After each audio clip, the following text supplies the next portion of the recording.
Yes, the great wait is over, and we have another must listen to this evening, and the twofer for this week. So what do we have in store this evening? Well, some general observations and, mild common sense and stuff like that. So this is the Vedas Part 3. This is also the Truth, Honour and Integrity Show. My name is Thomas Williams. Buckle up and get ready.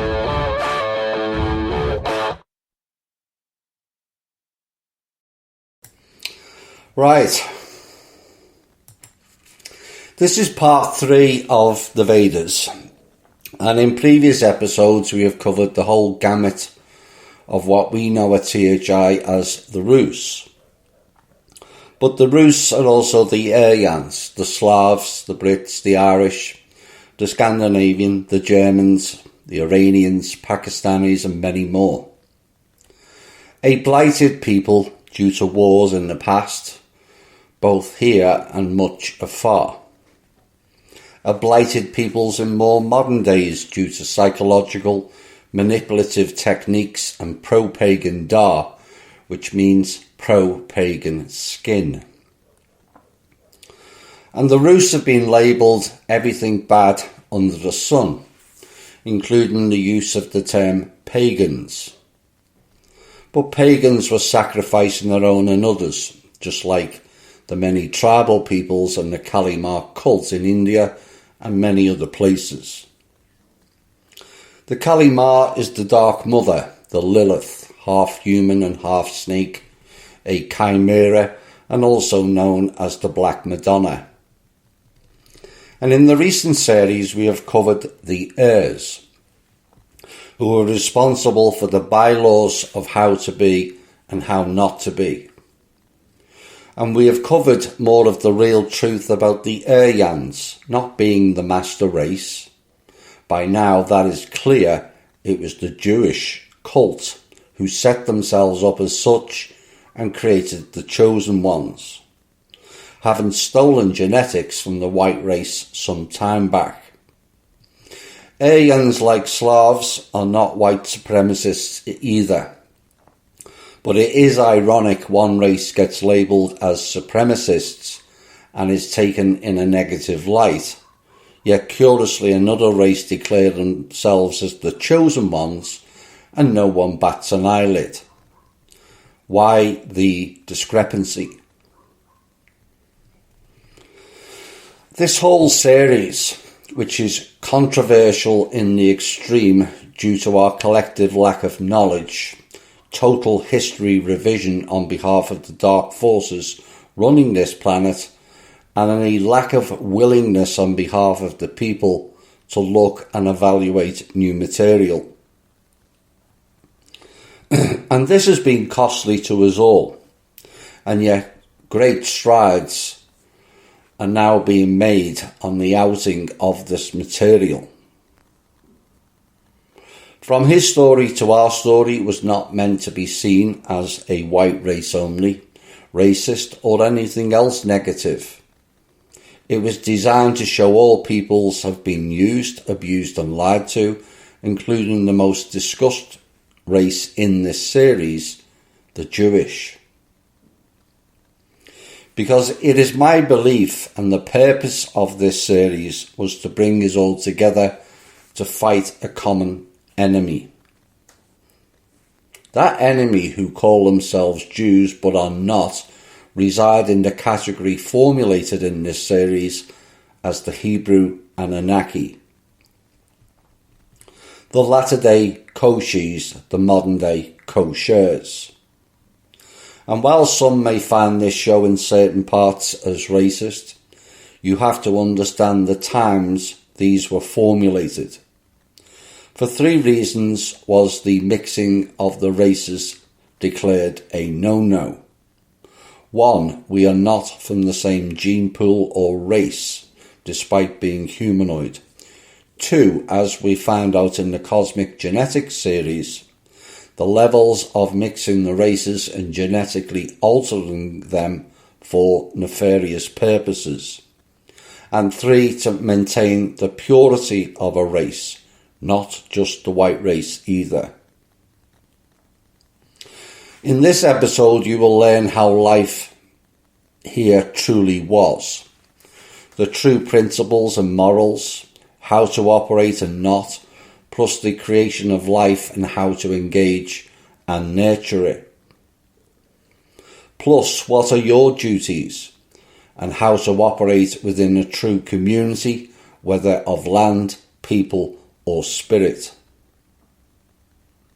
Some may find this show difficult in a triggering way, as our own habits and ways will be questioned in the extreme. But this is the way we were taught, and it is important to not feel guilt or shame for this lifetime's failures based purely upon our own lack of knowledge.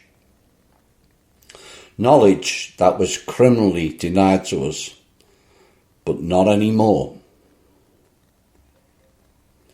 The first section is called the Laws of Rita, Telegony.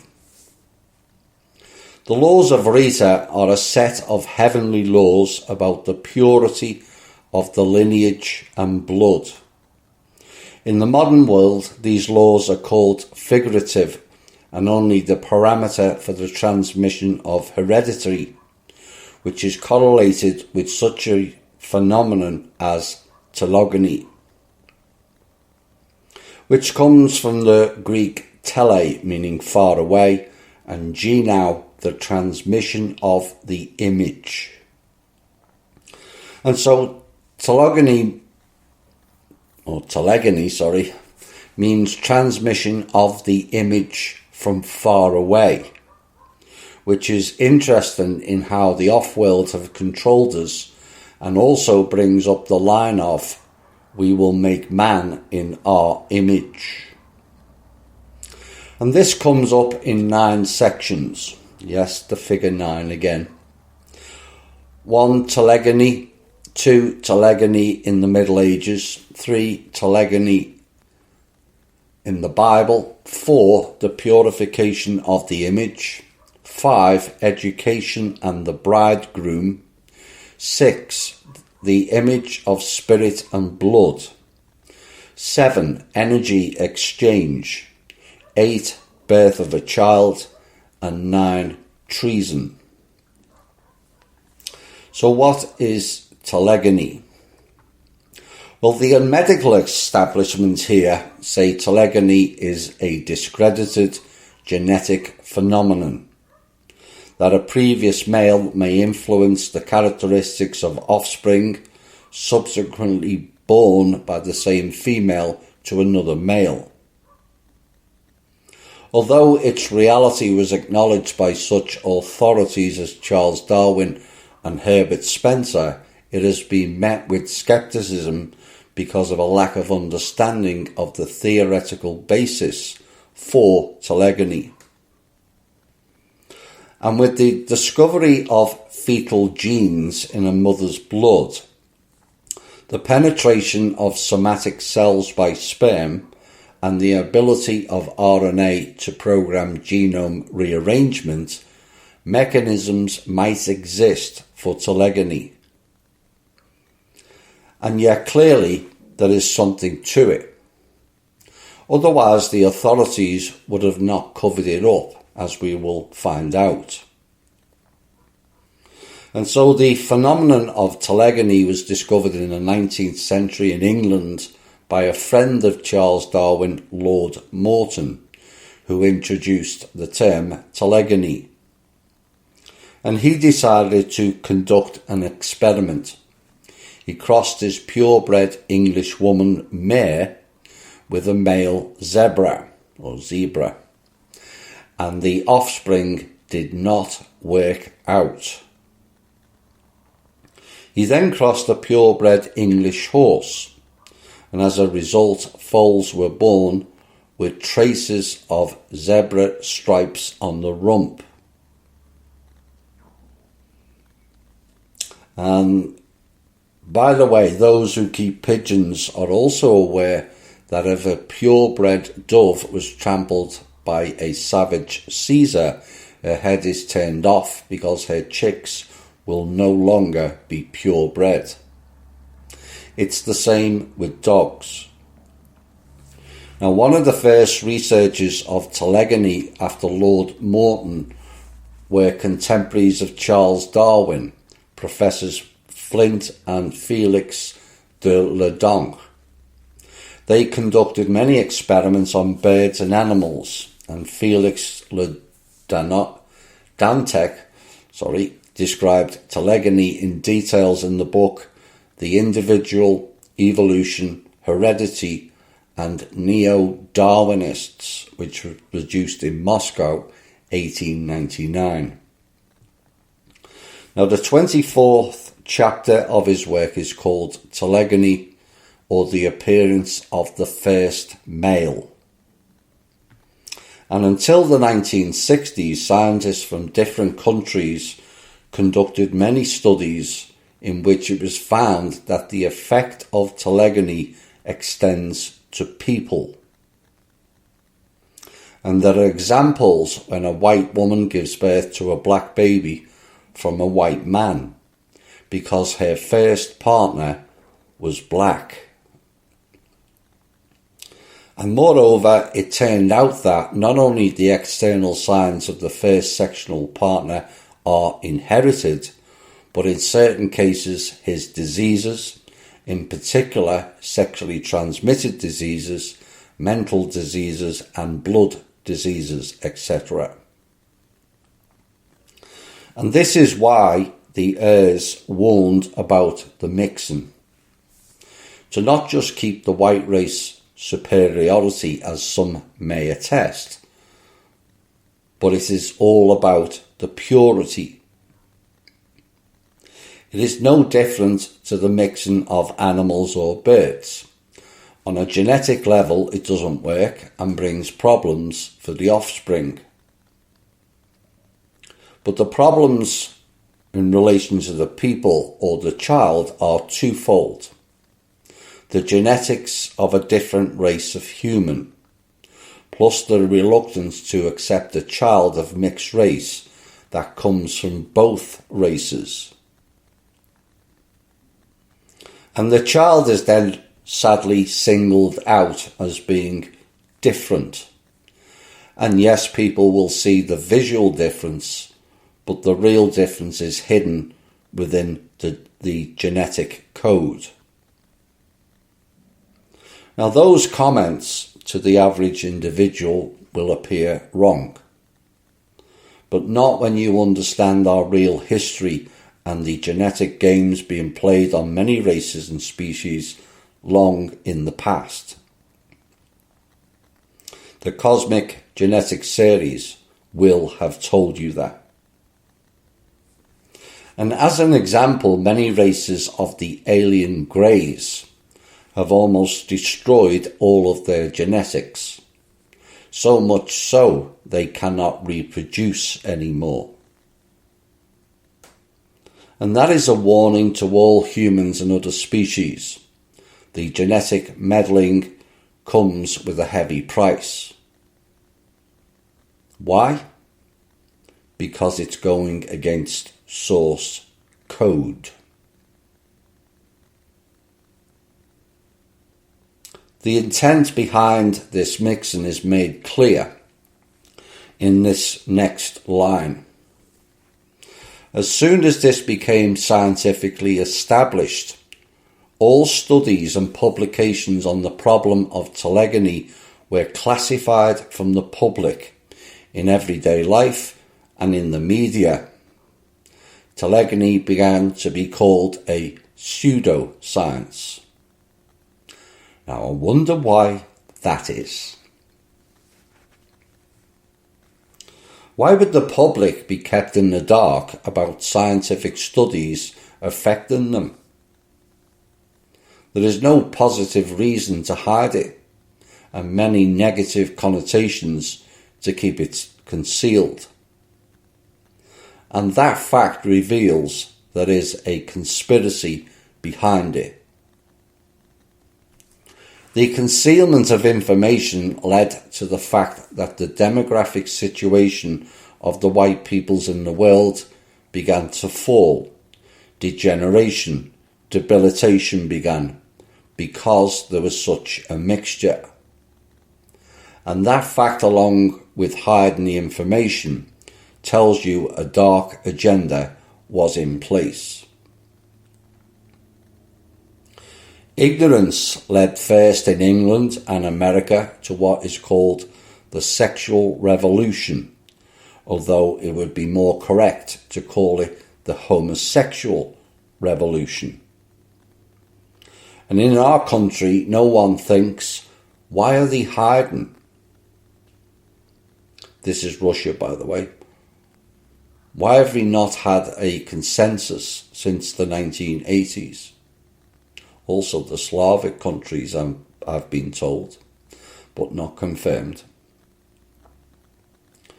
And yes, because the people would be horrified by the pace, let's say, of the artificial destruction of the white population.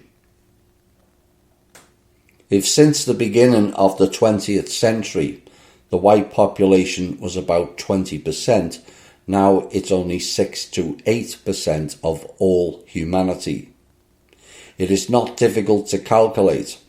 Even take a maximum of 8% of 6 billion. That is very, very little. Exactly. But it was actually 30+%. But let's go with the lower figure of 20%. And the species drops 60 to 70% in under a century. And yet, curiously, no one rang the alarm bells of a potential extinction event unfolding.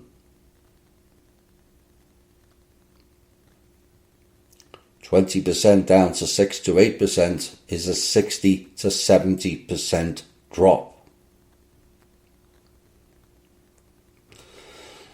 What does that tell you?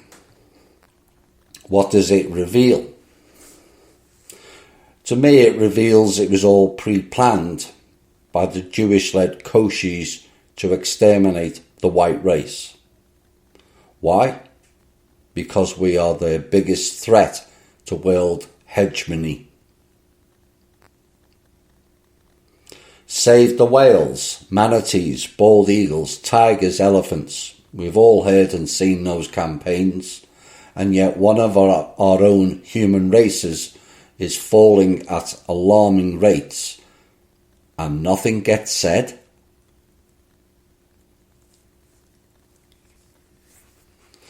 And yet the few who do say it are labelled racist or white supremacists, and so the narrative is shut down. Save the planet because the climate is changing is the latest campaign. Yet white people are losing numbers by 60 to 70% in a century and nothing is said. Again, people should ask why. My opinion, because the ones who wish to eliminate that race are the ones controlling the media and its narrative.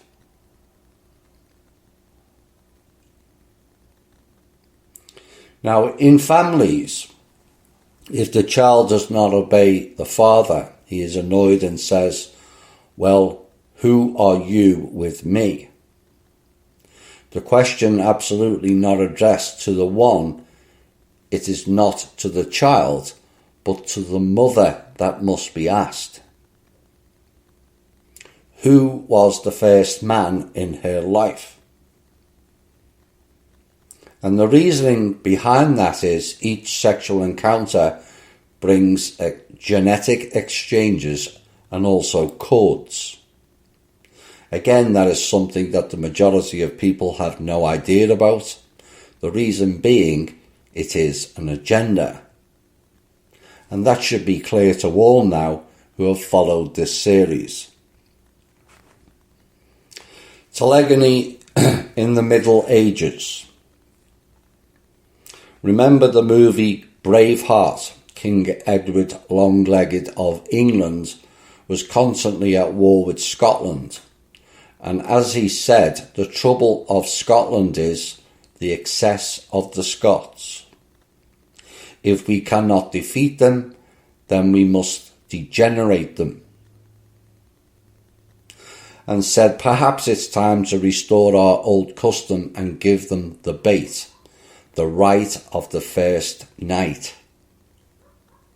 That is, if a girl marries on their land, the governors get the right to share a bed with her on her wedding night.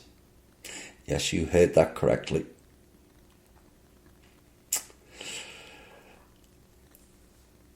So if a girl marries on their land, the governors get the right to share a bed with her on her wedding night. Seriously.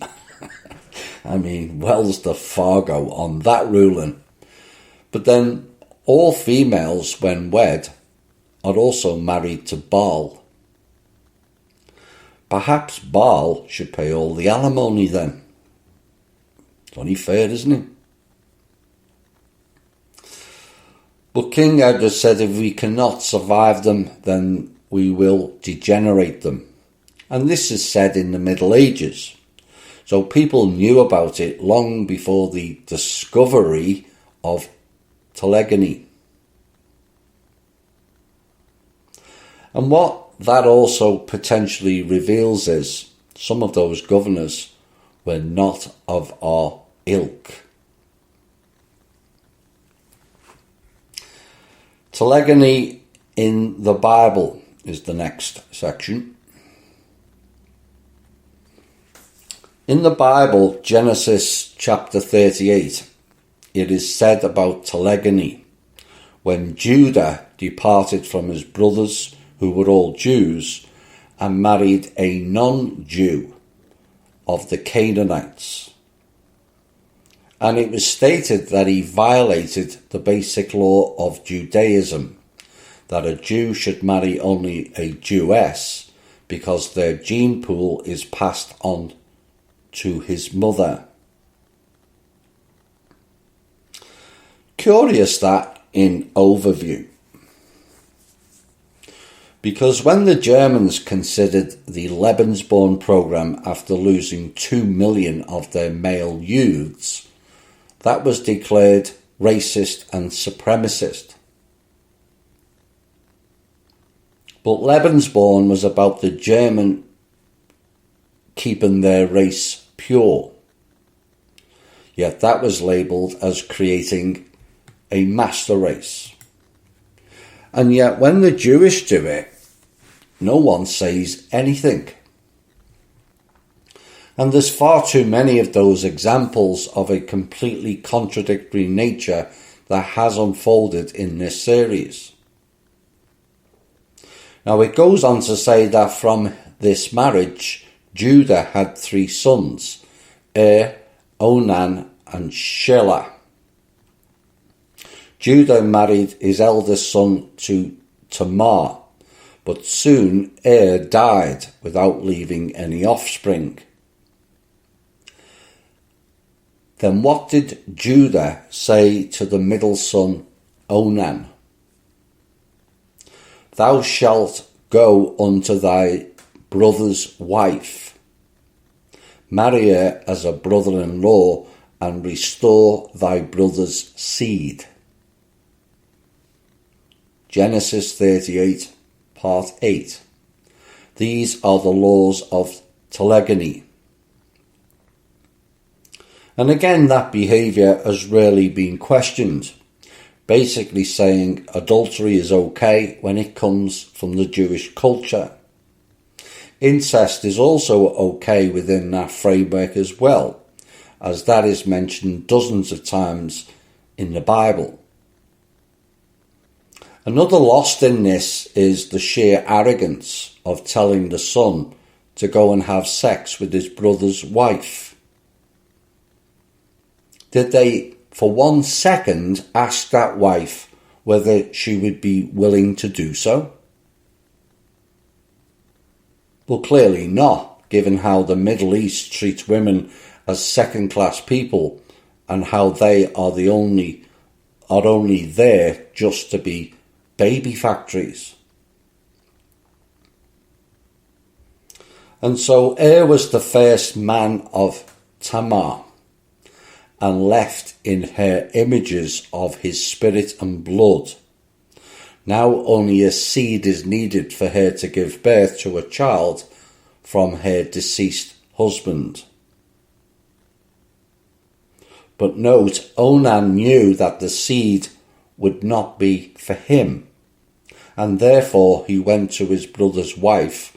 He poured the seed on the ground, that he might not give the seed to his brother. Genesis 38, part 9. That is, in those distant times, Telegony was known to many peoples, and Onan knew that the child would not be his, but his deceased older brother's. And what that reveals is there was an awareness of implanting sperm for a pregnancy long before the 1900s, when the assisted birth process took place.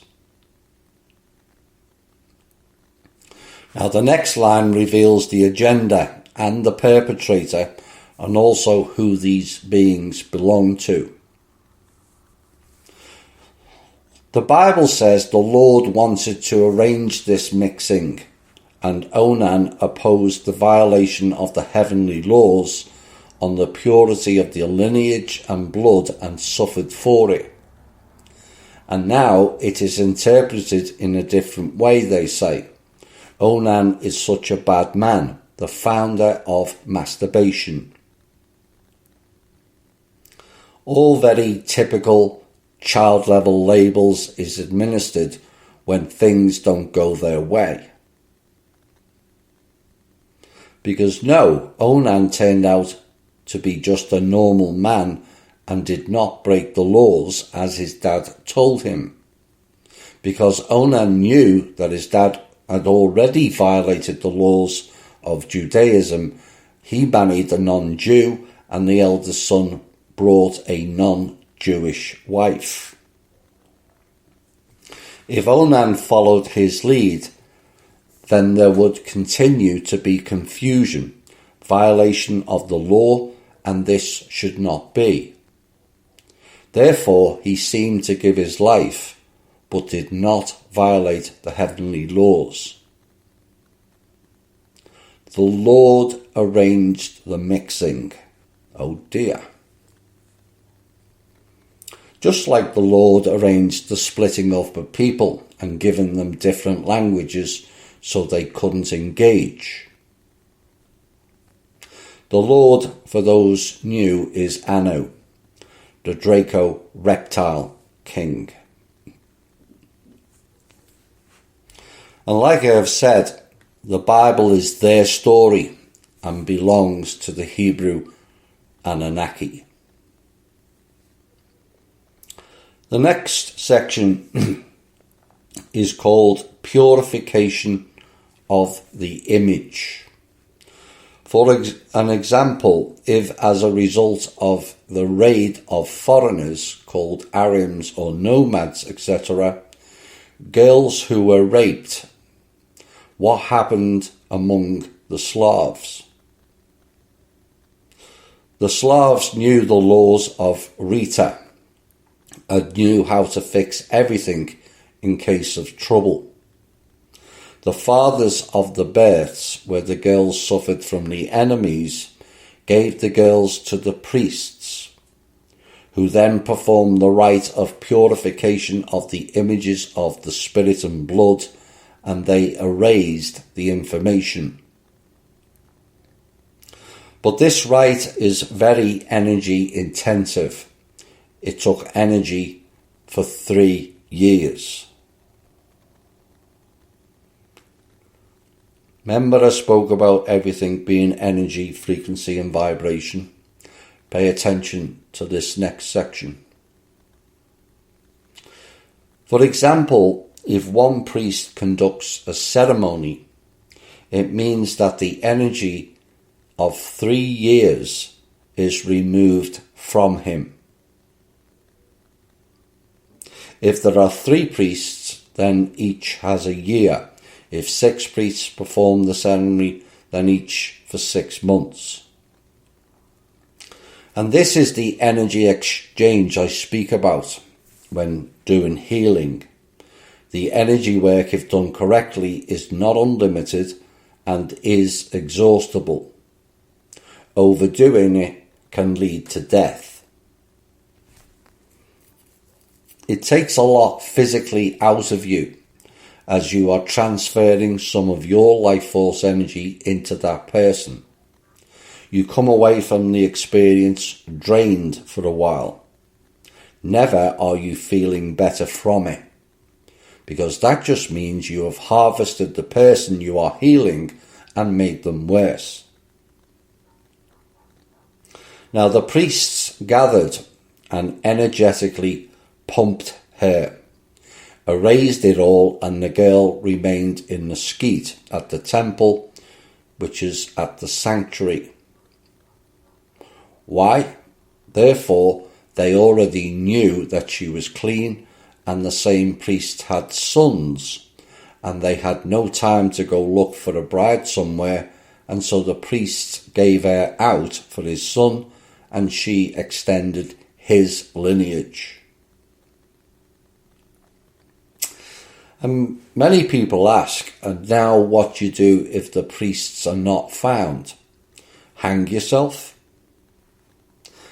Are the lovely Cohens again? Not. There is always a system, a higher force of love. There were also cases when, after the raids of the thieves, a boy and a raped girl remained in the village. But they had been friends since childhood, and the boy, by the power of his love, destroyed the image of the spirit and blood. And when they grew up and married, she did not give birth to the nomadic foreigner who raped him, but bore him his children, prolonging his lineage. Because he, by the power of his love and her reciprocal love, which is the double force from the inside and the outside, she destroyed and erased it, as if it burned out the image of the Vorog, V-O-R-O-G. And that is why it is said the greatest force in the universe is love. But now the concept of love has been mixed with dirt and replaced by the concept of sex, although love has nothing to do with the concept of the physiology. Because love is a concept of heavenly, soul, spiritual. That is a very powerful energy that transforms and brightens the whole psyche, the soul, and the spirit. But many people confuse love with the concept of falling in love, amorousness, but these are completely different systems, more mundane, and they are the ones who relate to sex. Some say at first they loved, then they fell out of love.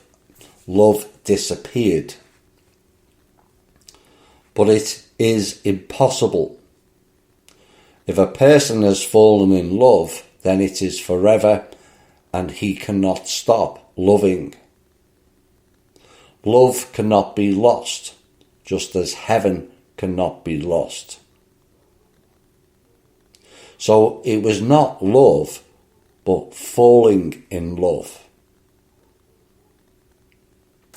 Now there is a substitution of concepts. Instead of love, falling in love, attraction, and these are completely different feelings. They occupy a completely different spectrum, a different category. Love is supreme. So let's say love for the motherland. How can you physiologically formalize that? Love for nature, love for the sun, love for all your kind, which gave birth to you. How can you formalize that?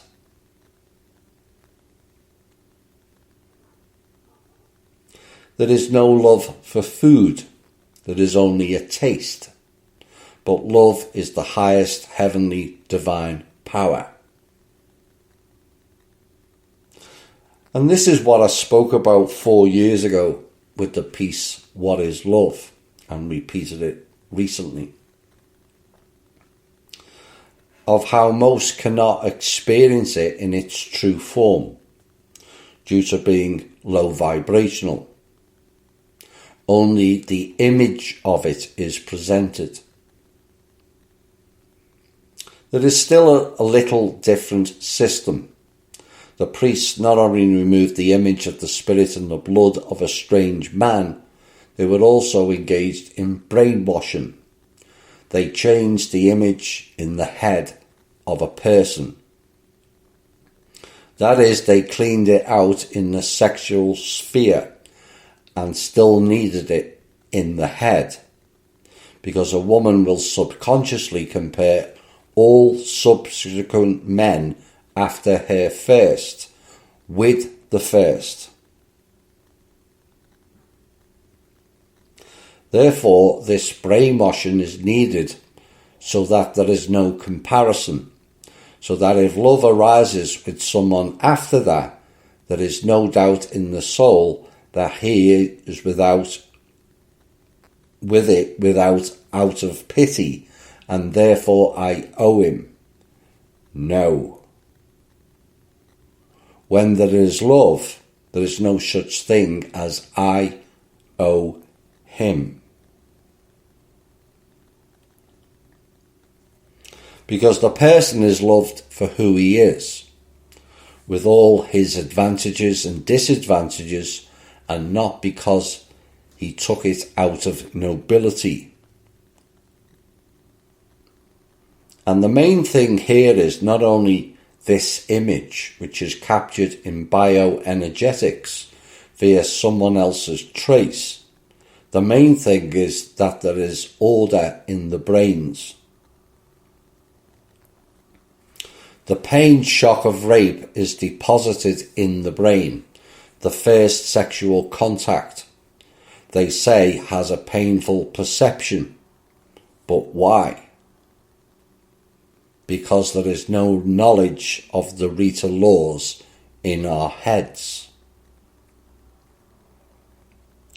The image was replaced by the eye mage, all done by dark magicians to impose their eye mage upon us. I ponder on this thought in relation to the baptism.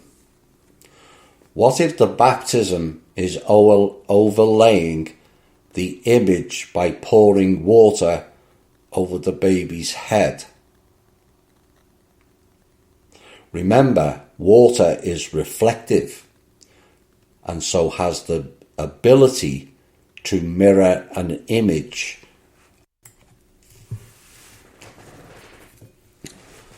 The next section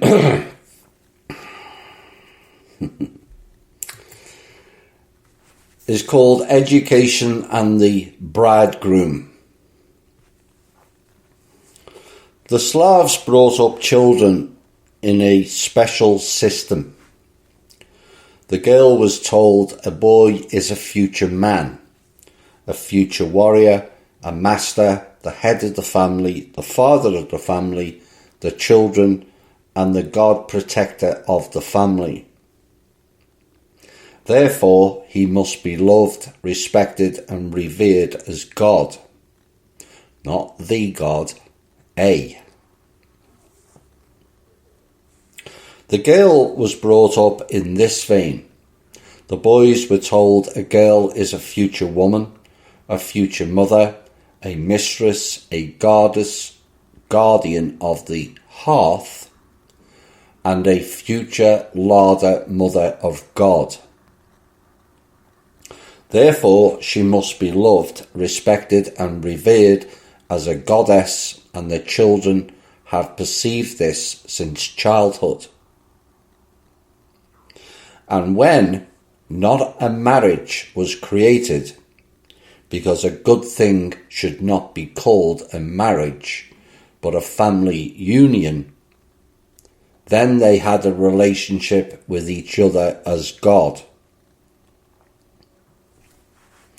Is it possible there could be debates and contradictions between them if they treat each other as God? Of course not. The Slavs did not have the same as the Christians, as they were forcibly married.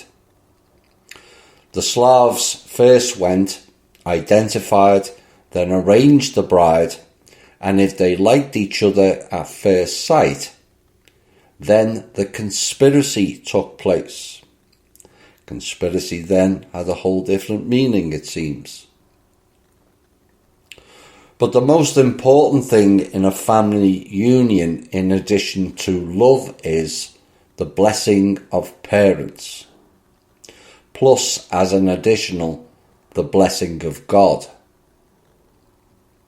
The bride, after a conversation with the parents of the bride-to-be, the parents, on the other hand, together with the groom, then came to visit. And during the meal, the bride surrounded the refectory table with all sorts of dishes, and every now and then glanced at the groom who was considering her. And if they liked each other, imbued with the soul, then the bride were considered to have, or peepers were considered to have taken place. That is, after the meal, the girl went to her upper room.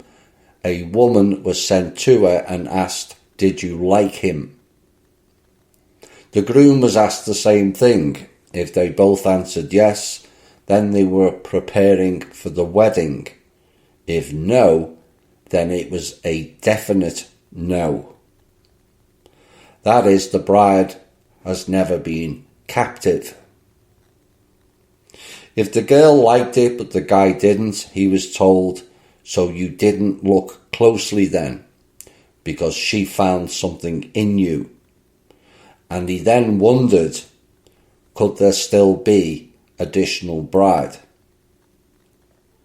If the bride did not take place, then the guests giving gifts to the girl's parents left. Then there was matchmaking and so on. And even in ancient times, there were overnight stays. But this does not mean that they had sex. Let's say two rods, presuming rods are the name for parents, whose children liked each other, they arranged gatherings and the divchina stayed the night. So it turns out rod in Slavic terms means the god of the family. So when the divchina stayed the night, they were laid next to them, and they could lie all night chatting, hugging, but nothing more. That is, they learned as much as possible about each other, so that they would not have stiffness towards each other, But all this happened without sexual relations and kisses because they were not even married yet. Kisses by candlelight were deemed inappropriate due to possible consequences if they find out in communication that they do not suit each other. Then they will live all their lives. Therefore, in the conversation, all of this was clarified. When we just met, there were kisses, but there was a different meaning then. Then they were called the bride and groom, and went through the appropriate rite, receiving a blessing. All the men of the two clans gathered, and in front of the mansions of the groom's father, they put a new mansion's face to face. Therefore the street is at the face of the father of the son's mansion. That is, they built so that young people immediately had their own mansions and they could begin to run their own household. And then Lubomir took place, which is the wedding. So that's how they did things back then. Everything was all open and clarified.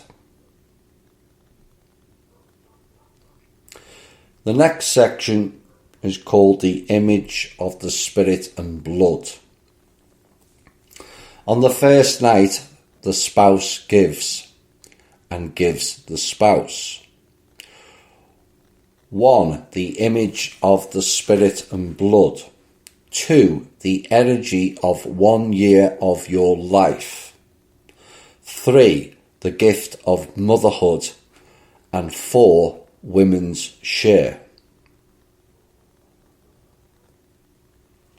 Rewarding his wife with his image of spirit and blood, giving the energy of 1 year of his life. He also gave her the gift of motherhood, for the main goal was to have children and continuing the lineage. A man perceived his wife as the mother of his children, but if he did not see this image in his spouse, the child was born unwanted.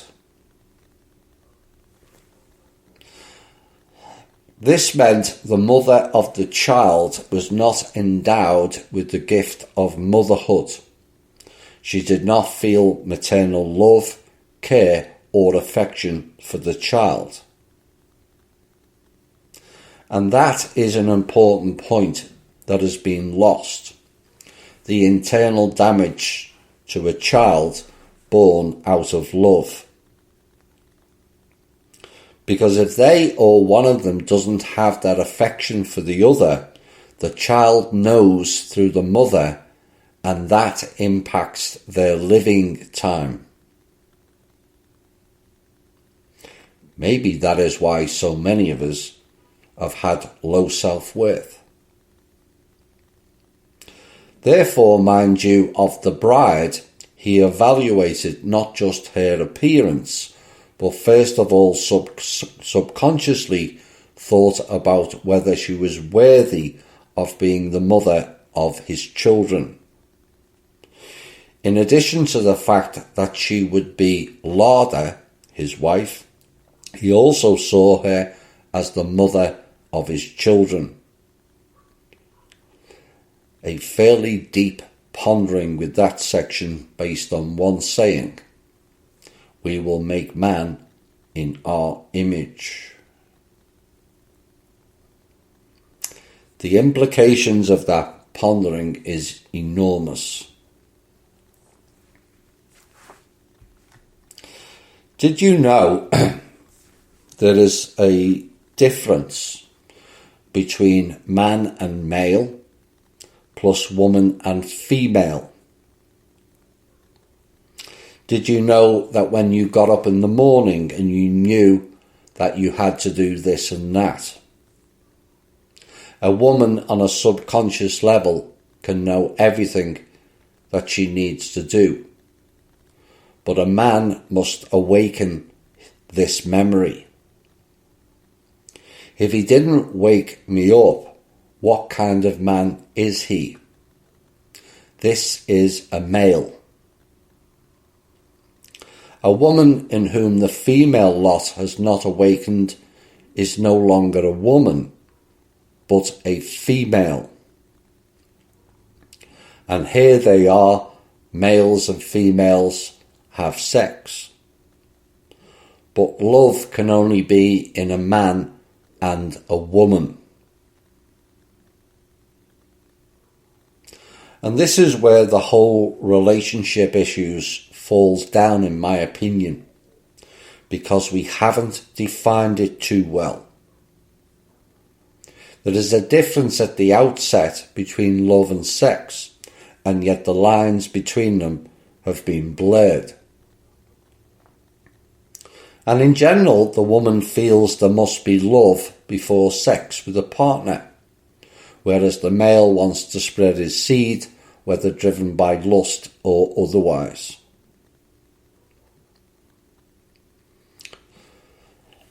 But there are 4 components to a potential relationship, and yet it is never conveyed that way, is it? Because the male and female aspect, not the man and the woman aspect, kicks in, and we danced around each other playing mind games of cat and mouse. But what is wrong if single people can say what they really desire and not overcomplicate things? Ponder on this longer than a snap judgment, because the programs are designed to create such judgments, and think on how much easier life would be for single people if everyone was just honest with each other. Now, this should not be a spontaneous engagement. Only after at least getting to know each other should this type of discourse take place. And I would like the following. Relationship 1, engagement of sex acts between the two and no strings attached. Relationship 2, engagement of sex acts and see how we get along with the possibility of becoming a couple. Relationship 3, I want to make a partner with you and would like to engage in sex acts now, or I'm prepared to wait for it. Relationship 4, I wish to not be a couple or have sex with you, but would desire your friendship. No guessing games, no mind games, and no lying to each other. Just a straight and honest discourse between 2 single people.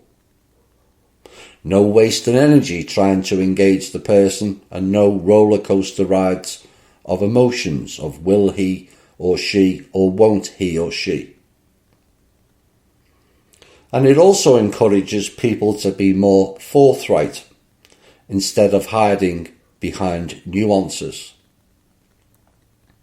This then gives everyone more confidence within themselves, which then aids the community and wider afield.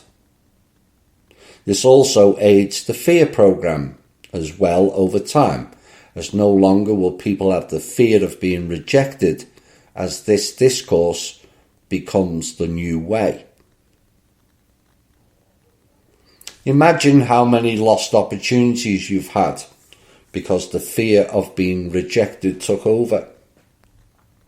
The placing of other people above you based on looks, earnings, societal status, religion, and other comparative measures, all of which ended up with you being the bridesmaid and never the bride, or being the best man and never the groom.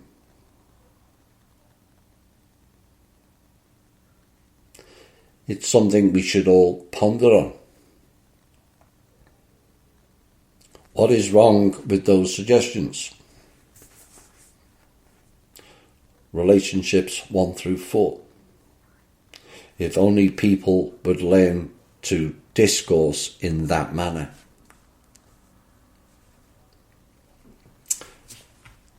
Energy exchange is the next section. Oh dear.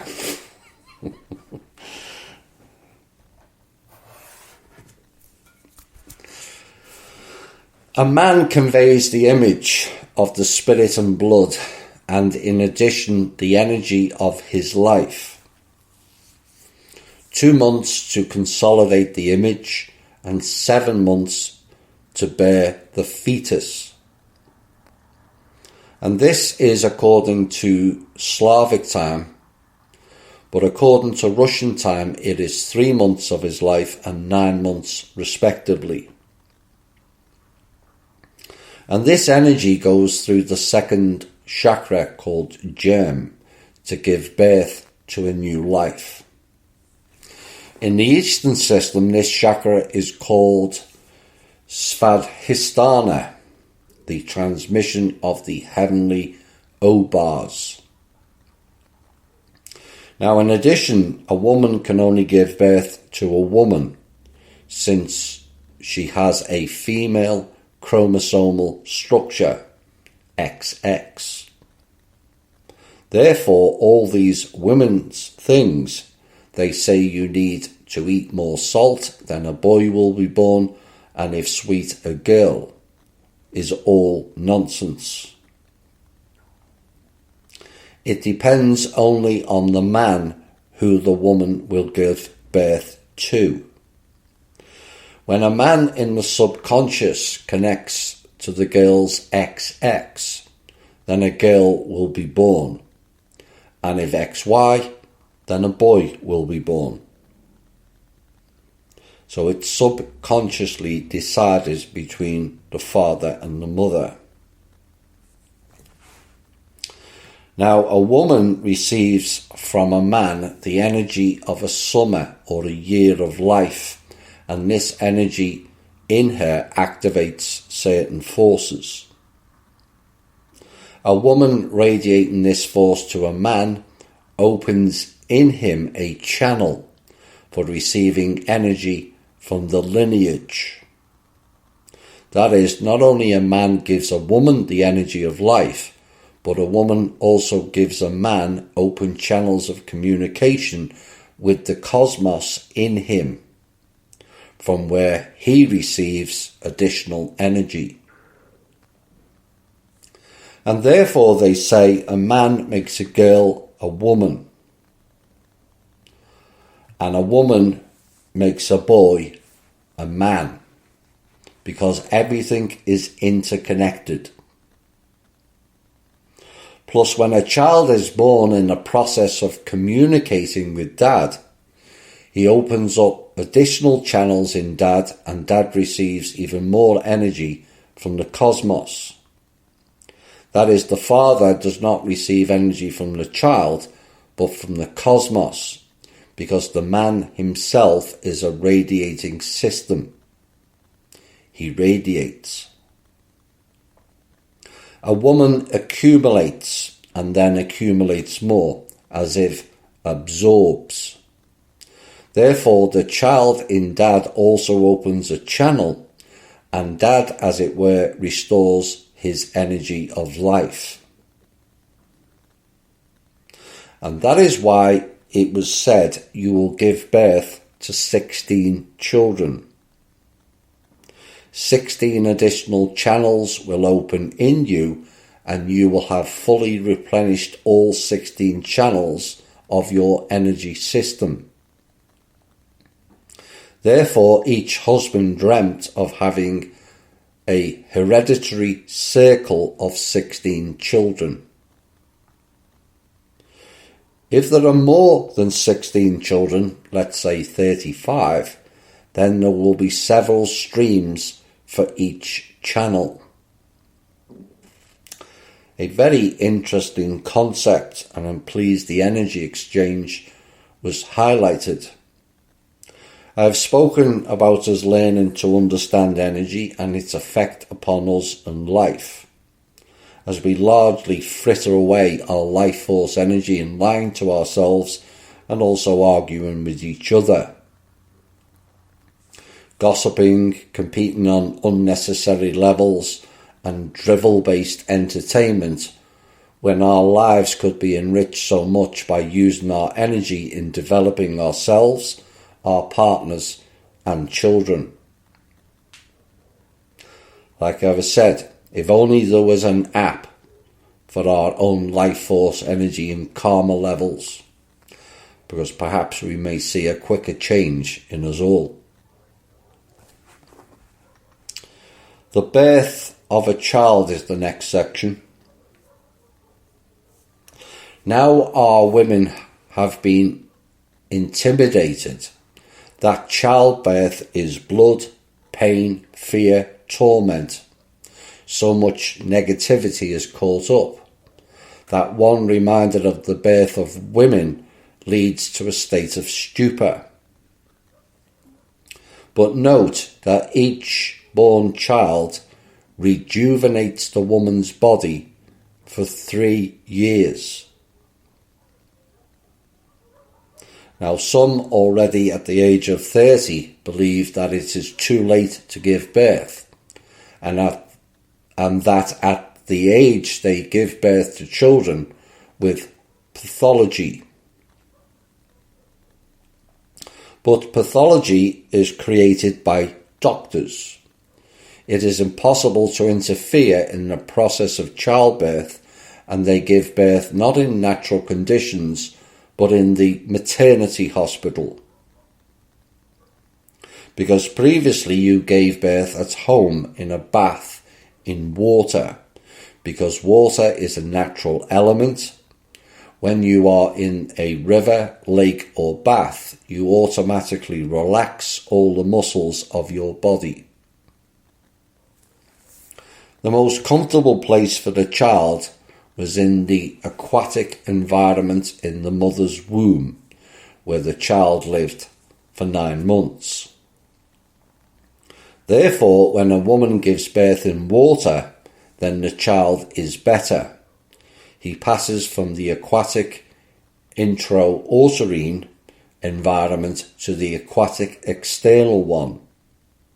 It does not receive the gravitational impact of the air column, and the child is strong and healthy. The mother also has no tears, because the muscles become soft, more elastic, because she does not give birth dry. The child simply swims out of one environment to another, and he does not have a painful shock. The baby is born in the water and swims there until the placenta moves away. The mother lies in the water submerged up to the chin, and the child can find the mother's breast himself, start suckling even before taking his first breath. Now, previously, fathers took births, and the older women of the family, the grandmothers and mothers, etc., stood next to them as assistants. After birth, a cradle with a special protrusion was hooked to a hook under the ceiling, and the placenta with water was scooped up with a wooden bowl and placed nearby. This next line explaining the reasoning behind that is very interesting. Because if the child was born in the evening or at night, before cutting off the umbilical cord, it must be shown to the sun, so that his life is long and healthy. Sun, S-U-N, not S-O-N. The placenta was in warm water. It was warm in the bath. In the corners there were open chests so that the woman could look around. Everything was open and the body is fully revealed, because our ancestors noticed this feature of psychology. The umbilical cord was pulled and tied with a thread, for which they took the father's hair, the mother's hair, and linen thread. Flax is the power of the earth, the power of the air, and also the power of the sun. And all this is twisted together, and a thread was obtained. But the umbilical cord is cut only after the child has been shown to the sun. If it's cloudy, they waited for the next day. If it happens that you have to wait for a week or 10 days, it doesn't matter. The child is alive and healthy. The Rus and the Slav did not practice circumcision, but knew why it was done and said this: "Why are they circumcised as soon as they were born? To make an extract from the umbilical cord, from the placenta, and use it for anti-aging drugs for the rich, whose gene structure is broken." Oops. Just like I said when I did the piece on circumcision, I asked, was it another version of cosmic genetics? Well, there is the answer. Next section, treason, is broken into two parts, man and woman. First section, man. A man gives the energy of 2 months of his life to his lather or wife for the manifestation and consolidation of the image, and for 7 months for the birth of a child. That is, no matter how long they live a sexual life, he does not spend more of his energy. He gives only for the birth of the next child. For fixing his image, he no longer gives, because it is already fixed. But when a man runs to the left, which is an interesting term for infidelity, is that the left-hand path of Set, we may ask? But if a man does look elsewhere, they say a woman should blame herself for what he is looking for on the side. If a man strays, let's say to a widow, she has the image of the spirit and blood, etc. He then squanders his life energy. In order not to waste your life, you always have your own lather spouse. Then there will be no expense. But now all this is hidden from young people. A man running to the side deprives his wife of life support from his side, because he is ruining his life, and having completely spent his life on pleasures, he leaves her alone with the children. That's the disadvantage.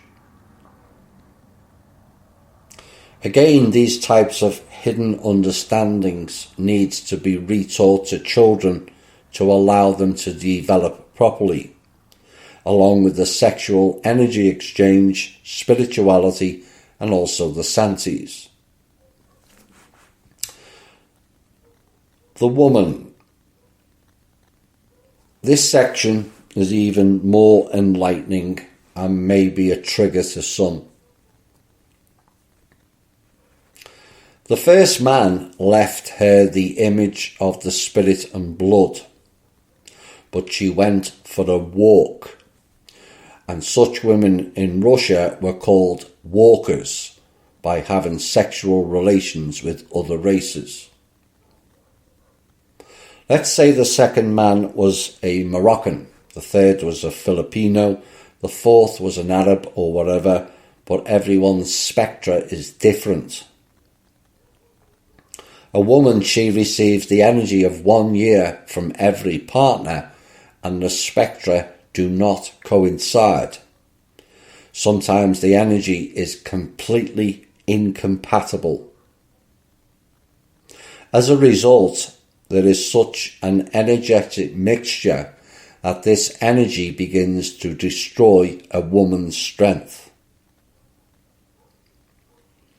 And this is why they say not to mix sexually with other races. It is not racism.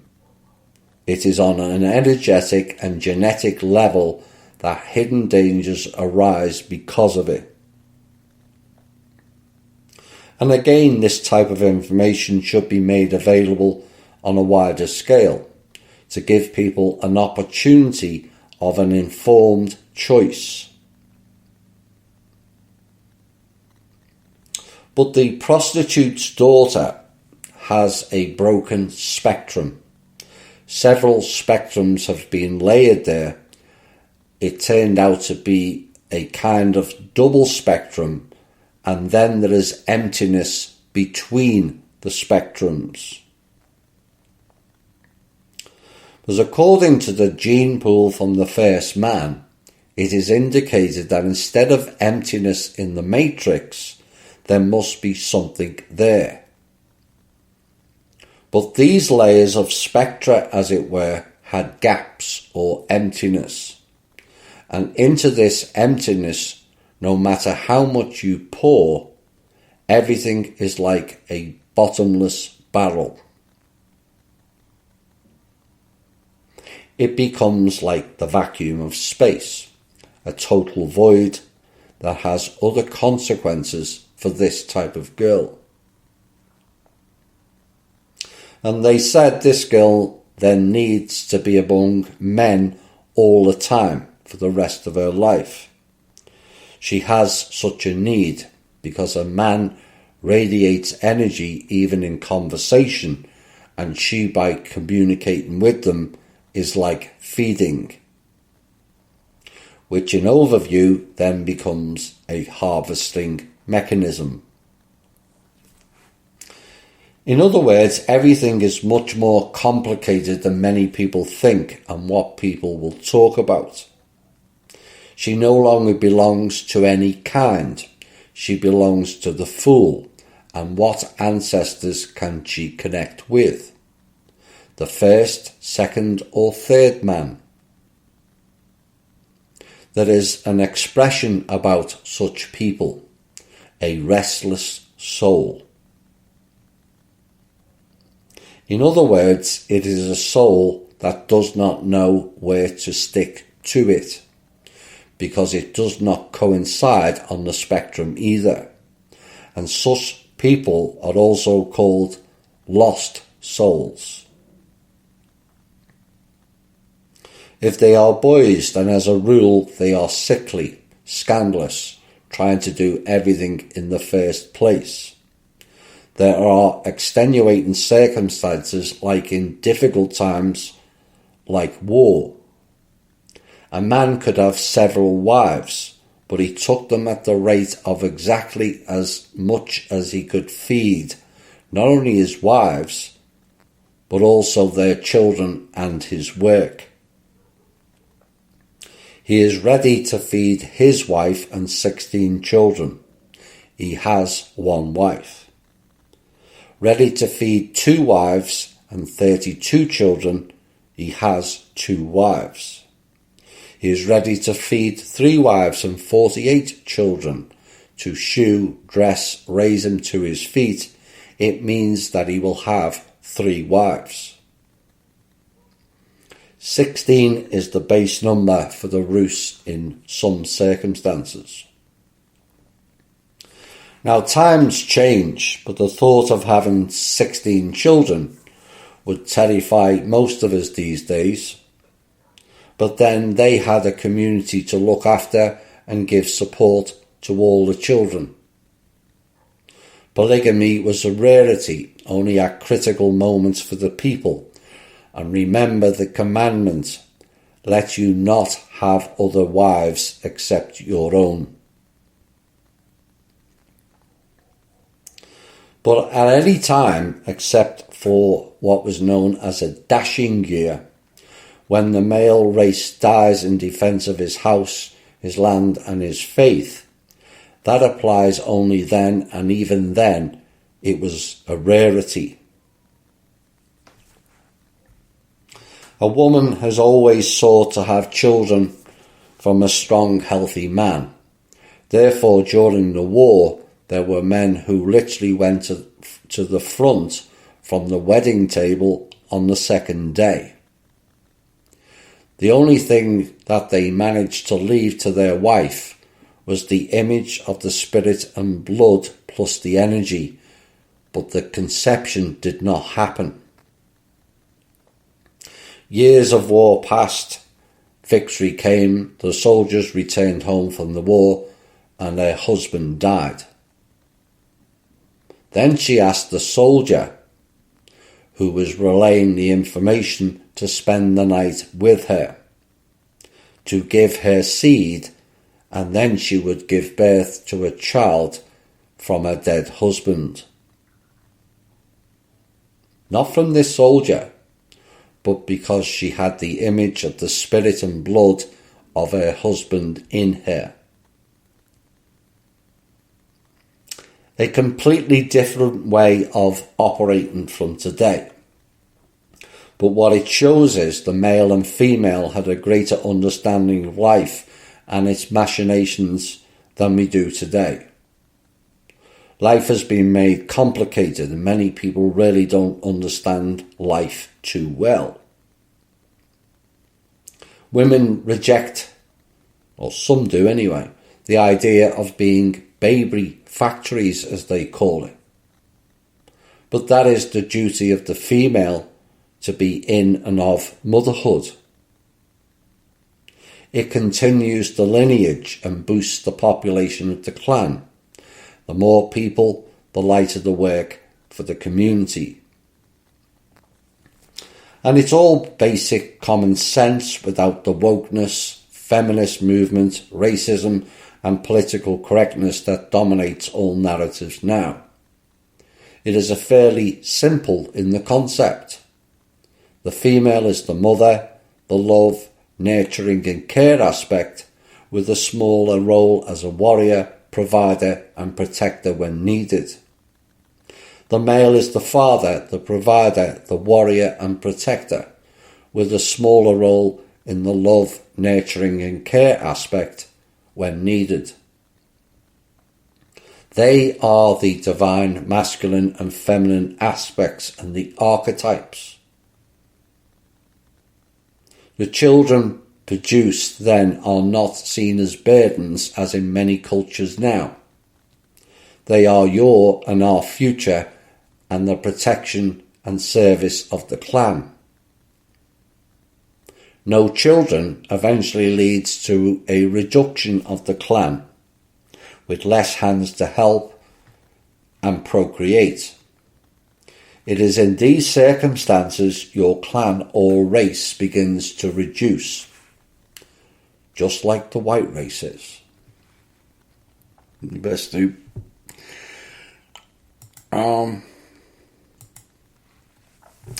The next section is all about Rita, but it doesn't just apply to the law, but there are laws of engagement and operations all people are expected to follow. And Rita is an abbreviation for purity of lineage and blood, written in one rune.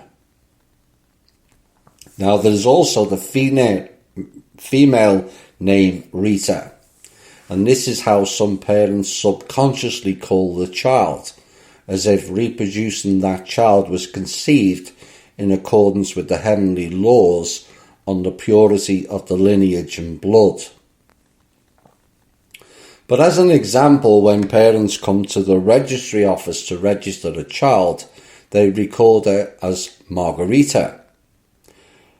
But the parents do not agree and continue to call Rita at home. And some seek to be recorded without the prefix Marga, which means violation.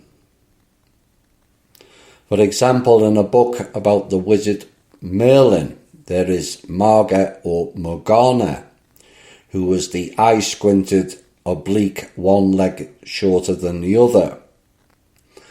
In other words, born with defects, which means violations. Rita laws, parental responsibility. We've already analysed what telegony is, and what was known even to the biblical Onan is unknown to modern doctors. Are there any references to this in our legends?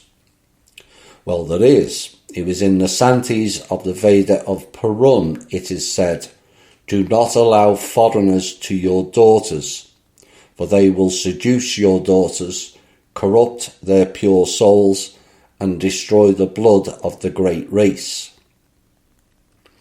For the first man leaves the images of the spirit and blood at the daughter." And what this is revealing is how important it is to choose your first sexual partner well, as that creates the imprint. And again, this is something that should be taught in all schools.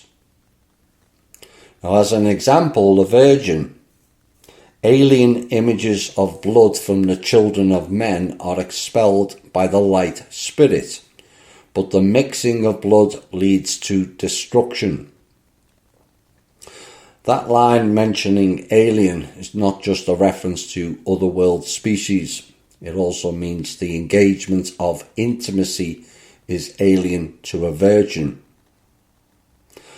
And this kind degenerating dies not having healthy offspring, for there will be no inner power that kills all the ailments and diseases that will be brought to Midgard Earth by alien thieves coming from the dark world.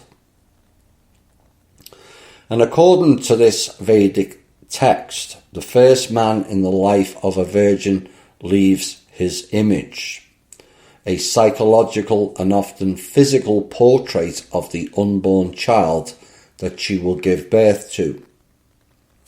The health and usefulness of the unborn child also depends on the first man. How many women are now thinking of the first man currently? All of you, I would imagine. Was it a smart choice? Only time tells with that. But would you have changed your partner if you knew this type of knowledge at an earlier age? And one hopes this information is widely dispersed into the next generation before more images are destroyed. This next section comes in 4 categories. 1. The sexual revolution. 2. Maiden braid. 3. Children under 12 years old. And 4. Christianization is a genetic experiment. The sexual revolution now in schools and children from 10 to 13 years old, it might be over there, but in some places now it's 6, began to be taught about family planning, distributing contraceptives and talk about safe sex.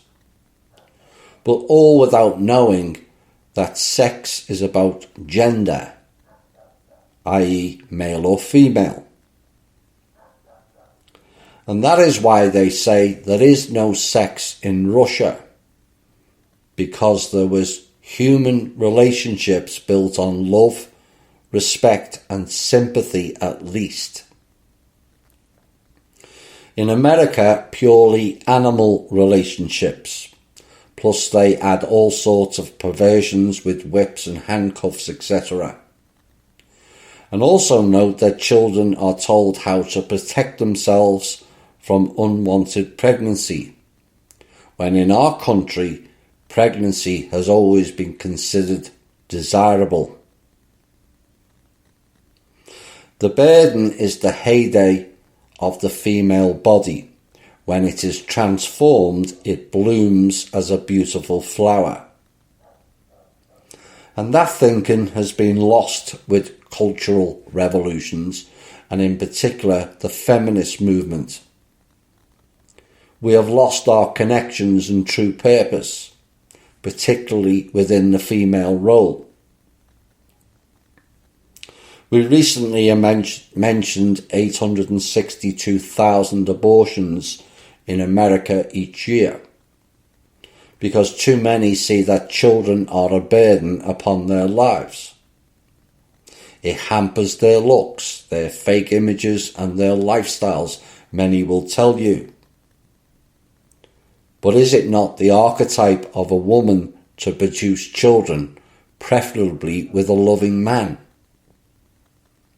Whether feminists or service-to-self females like it or not, that is the role of a mother. There should be a desire to become a mother, because without children our species and world ceases to exist. And the understanding of it needs to be reinforced at a young age. We just don't teach anyone about life anymore. And that is why the world is messed up. Children born in non-loving relationships leads to dysfunctional children, and we've all seen the rise of that since the feminist movement. And yet our ancestors knew that a girl's body was prepared for flourishing at the age of 16, and from the age of 16 she could get married. A young man could become a husband at the age of 21, because before starting a family he must master weapons and learn how to protect the family. In the West, it has become the norm that children at the age of 10 to 13 are familiar with sex, all whilst 90% of people of the people of colour have blood diseases. Now, I looked for the supporting data to back that claim up, and this came closest to it. Scientists have identified 36 different blood group systems, some of which can cause problems with blood transfusions. Some of these rare blood types and blood group systems are distinctly more common in certain ethnic groups. Now that certainly supports it, but without the 90% reference. The Slavs and the Rus are saying that 90% of people of colour have certain blood diseases that will not help that race. But again, the effect is blood disease. But where or what is the cause is never addressed. And why aren't the people of colour not being told about this?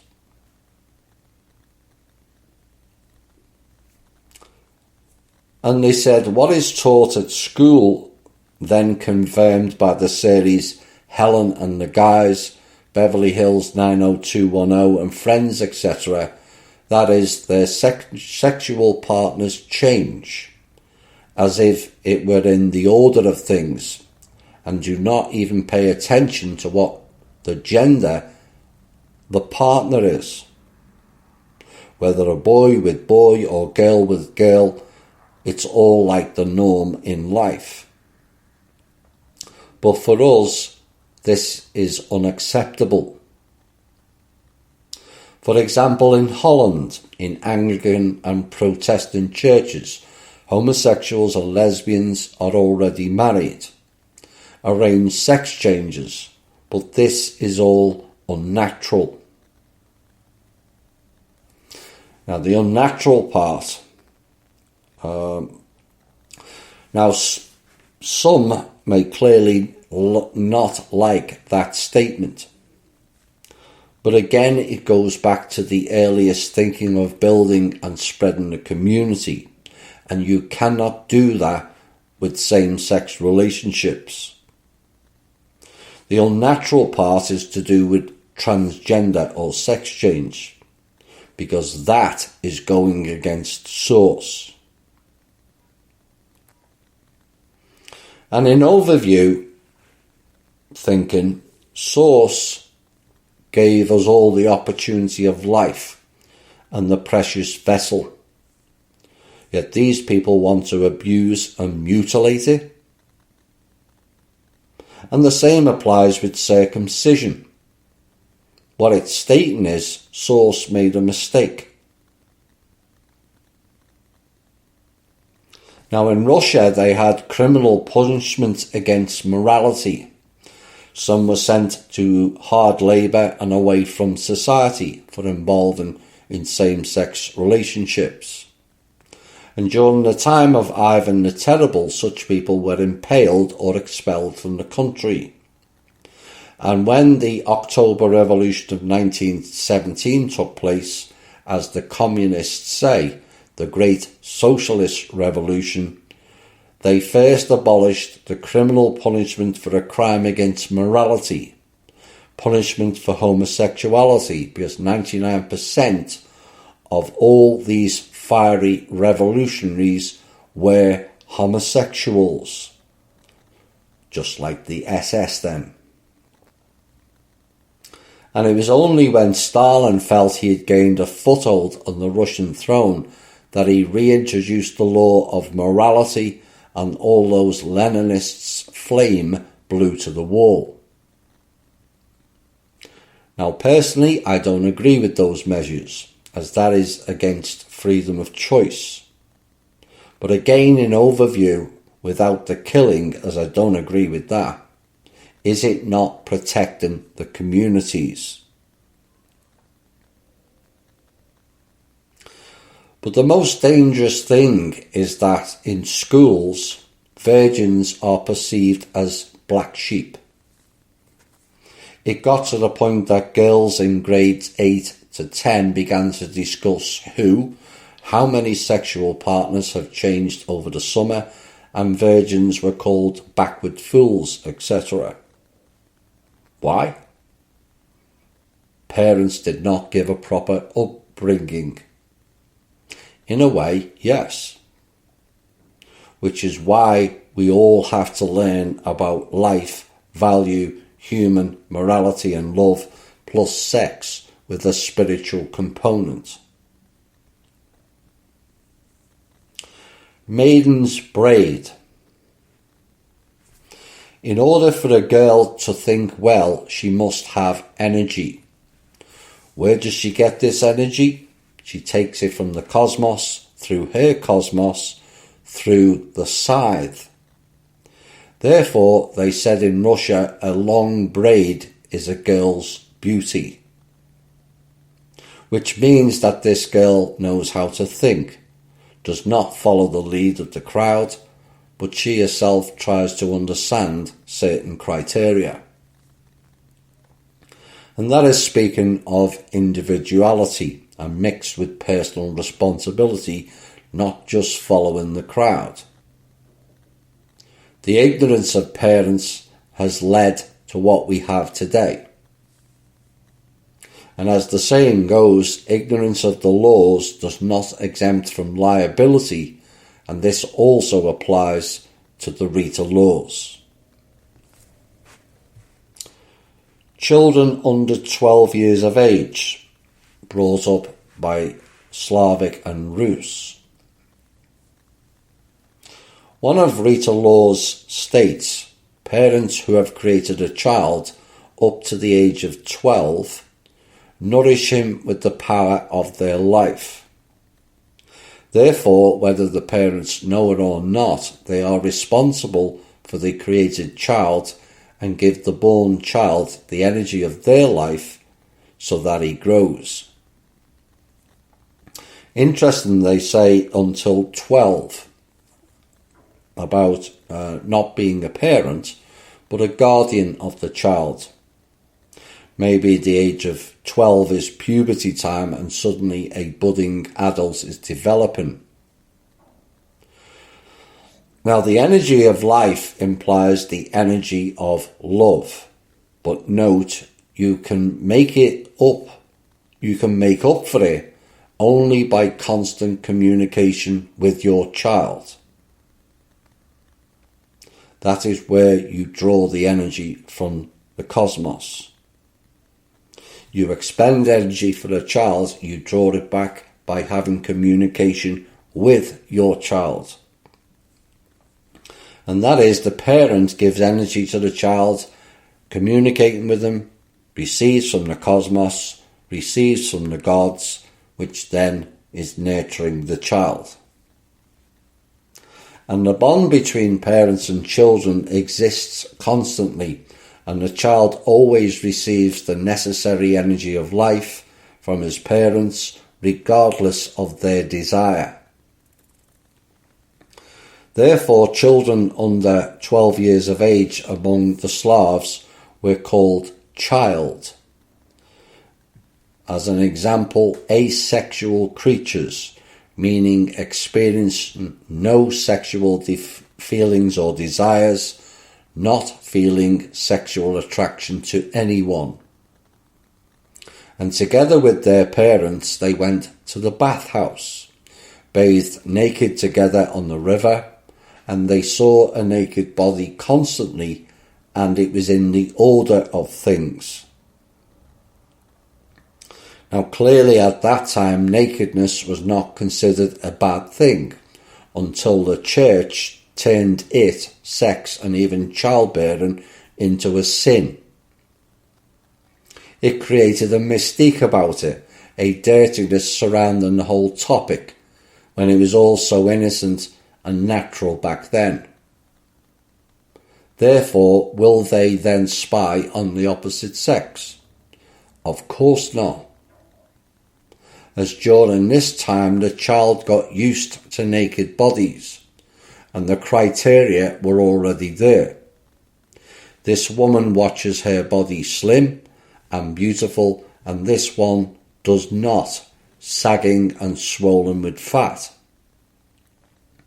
And even in Soviet times, my mother took her sons up to 7 to 9 years old to a public bath.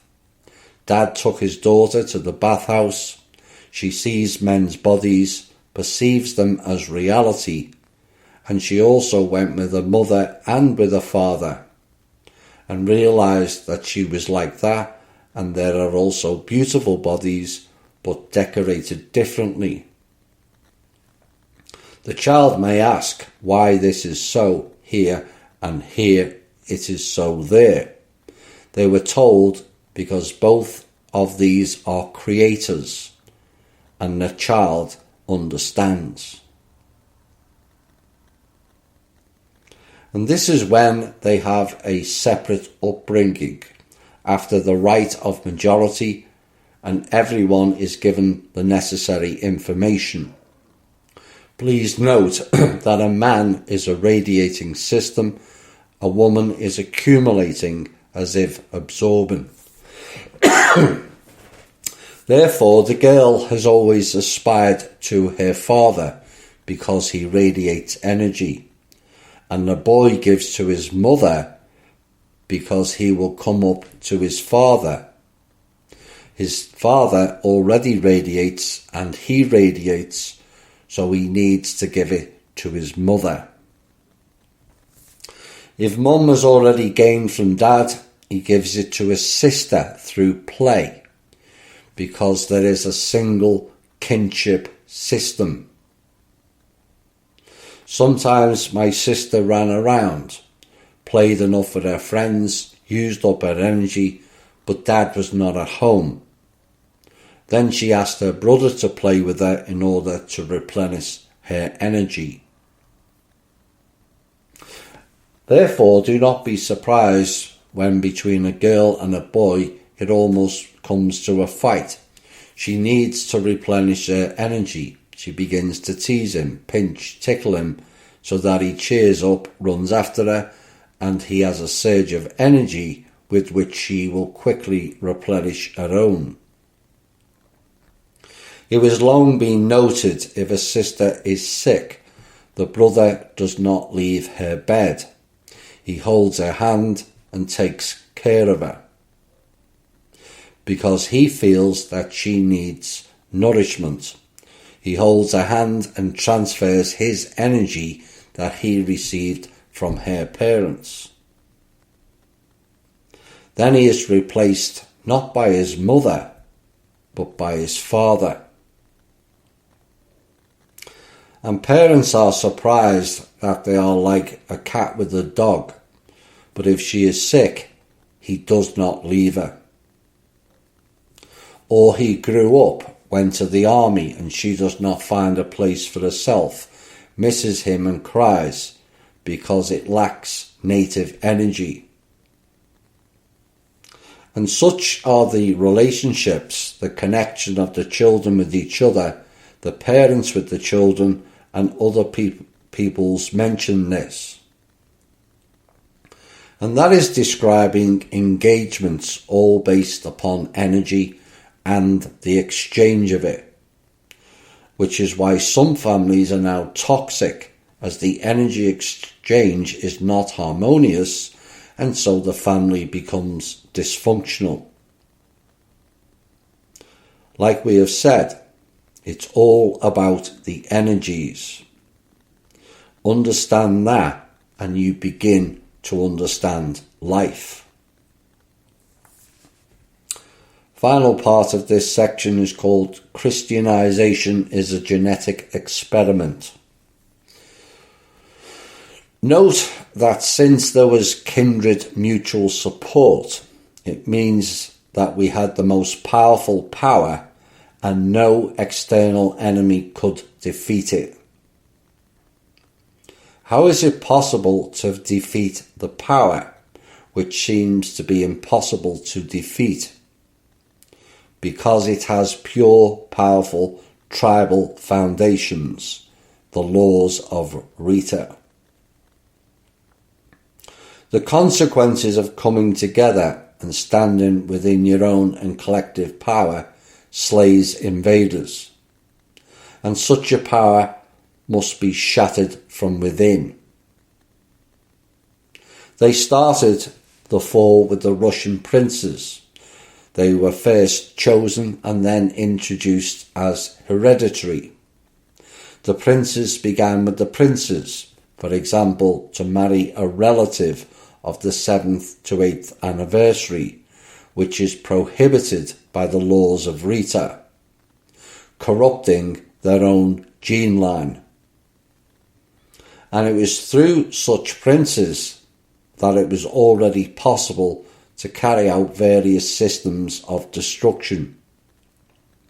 Therefore, 1,000 years ago, and in other countries earlier, a genetic experiment called Christianization began on the Slavic land, which was carried out with fire and sword. It was carried out as a rule by the grey peoples, that is the sub-grey race mentioned in Volume 1. They carry out the rite of baptism, which destroys the energy connections with the parents, relieving them of all responsibility. Now you know why I asked the question earlier.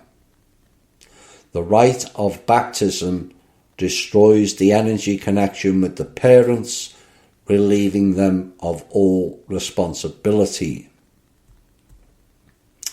And that was to create a new connection between the child and the priest, operating as a Christian god.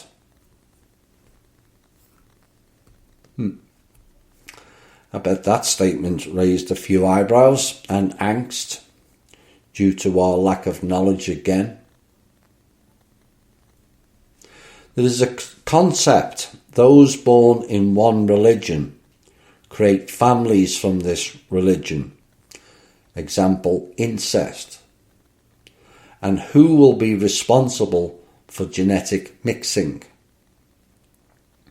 The experimenters found a simple way out. The Christian God will be responsible for everything, because for him there is neither a Greek nor a Jew and others. The example is give birth to mixed marriages, bring them to a Christian church for a baptism ceremony at which parents cannot attend, and the clergy will honestly explain the reason: because the child was conceived in sin. I bet most didn't realise that fact either. Our children were born in sin, courtesy of the fake church, whether it was Catholic or otherwise.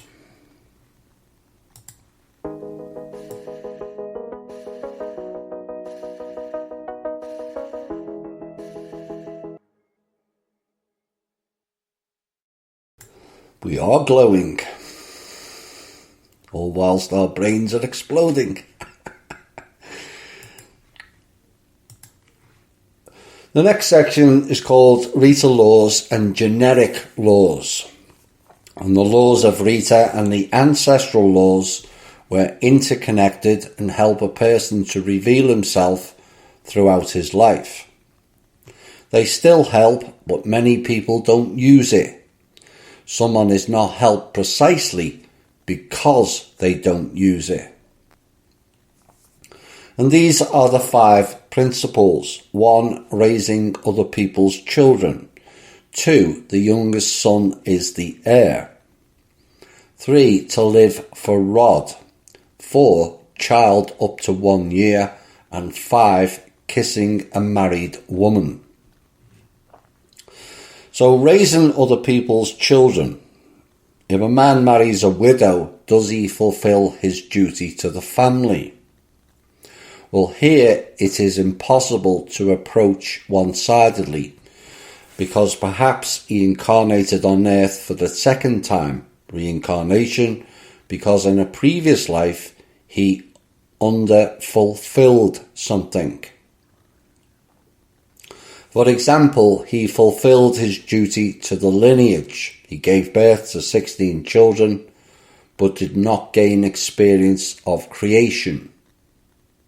And so he was born new in order to gain weight.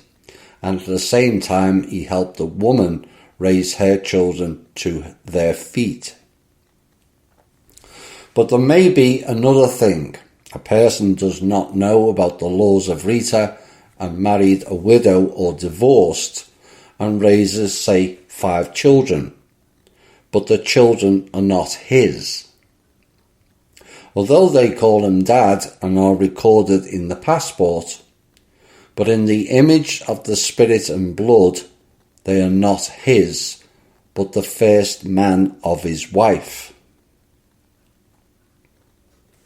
And then he will come to the court of the ancestors. He will be asked, "We gave birth to you, and where is the continuation of our lineage?" He will say, "I have 5 children," and the ancestors will say to him, "But you did not prolong our lineage, but someone else's. What have you done for our rod, our clan?" Therefore, Rita basically still has the following form. Let's say 3 brothers left to defend their land, their families, and only 1 returned alive. Those who returned alive took custody of their brothers' wives and children. That is, he set up large mansions and everyone already lived at his house. He then took responsibility for the maintenance of the children of his brothers who still belong to his family. And before the ancestors, he has his 9 children, and let's say 7 from one brother and 8 from another.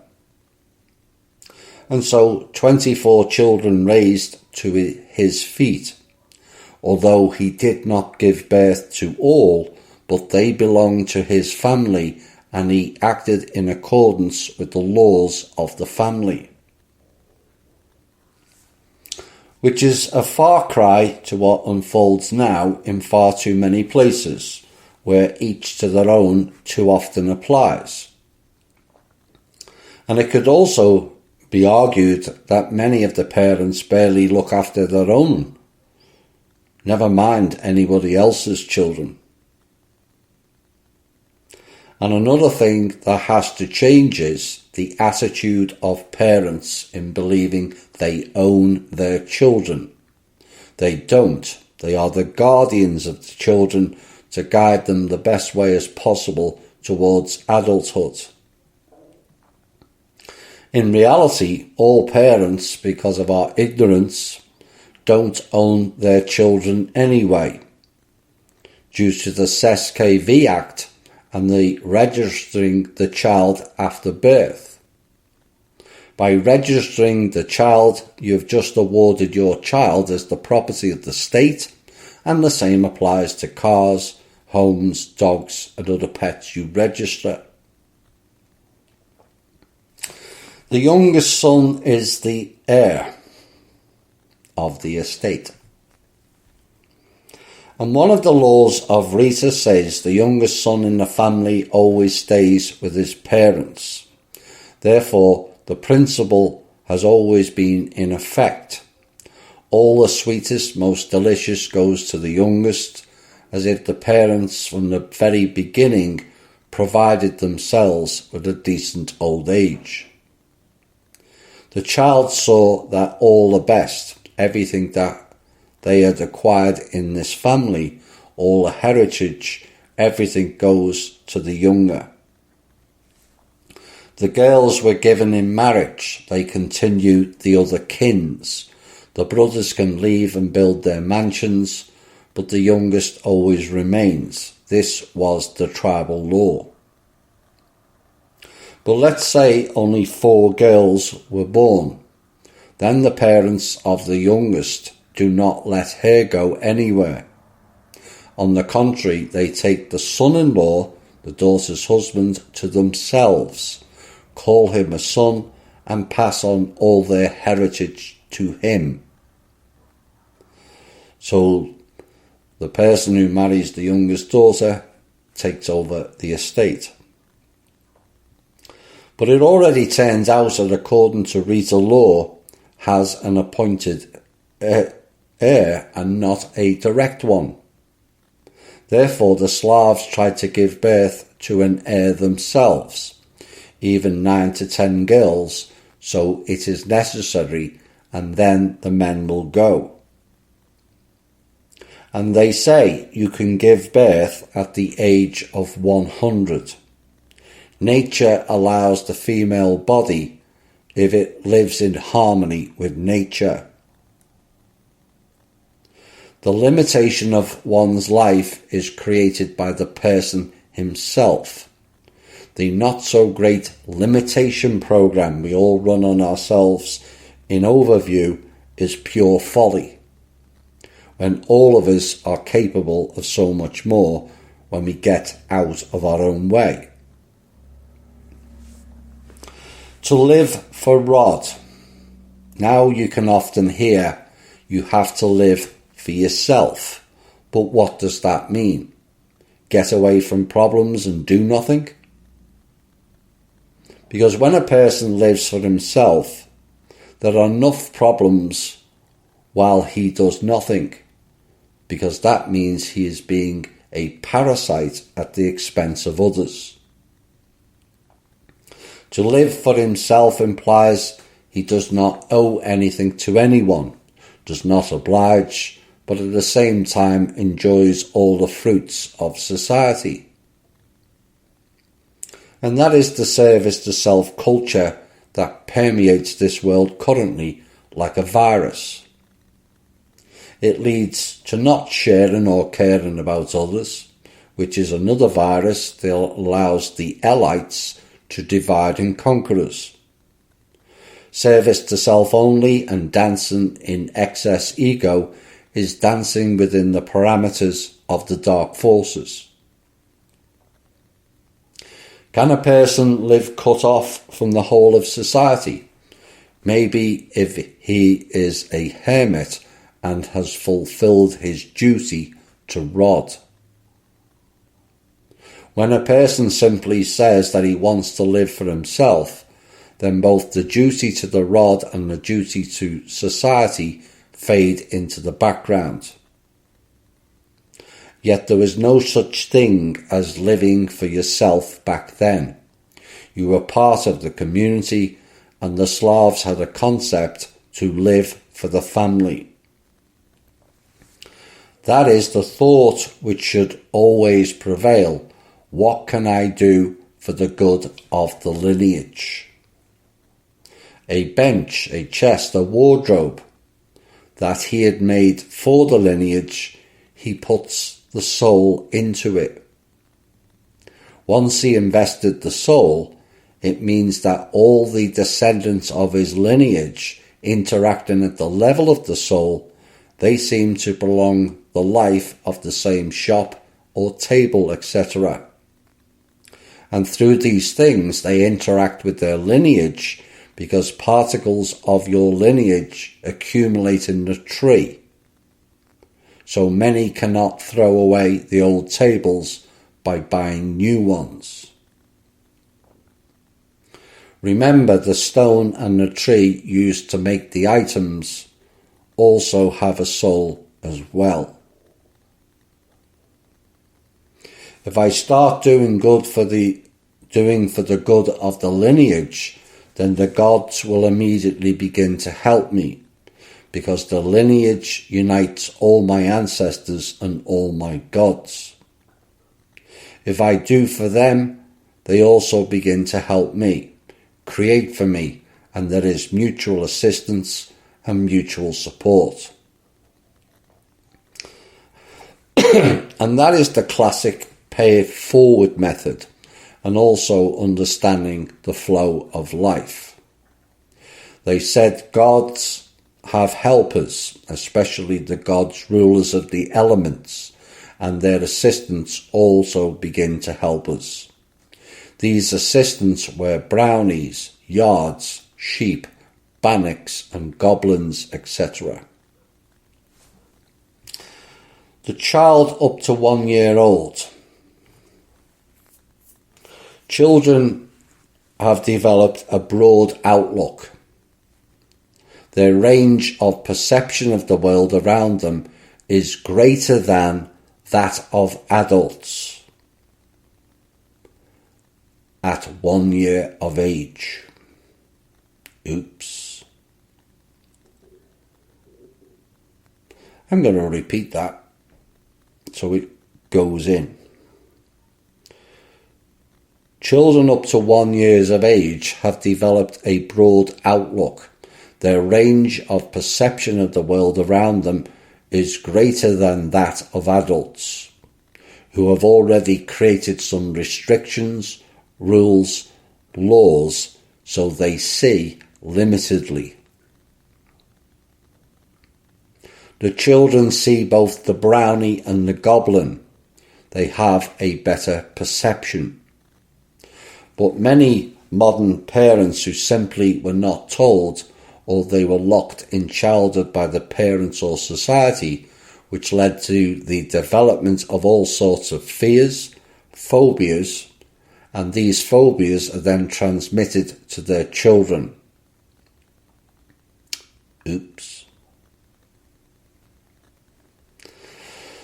Let's say the parents return from work and the child turns on the light everywhere and sits in the hallway and says, "I'm afraid to go into the room, there's something in there." But the parents do not believe him. They are angry, saying, "Do not talk such nonsense," and then march him into the room, telling him not to be stupid.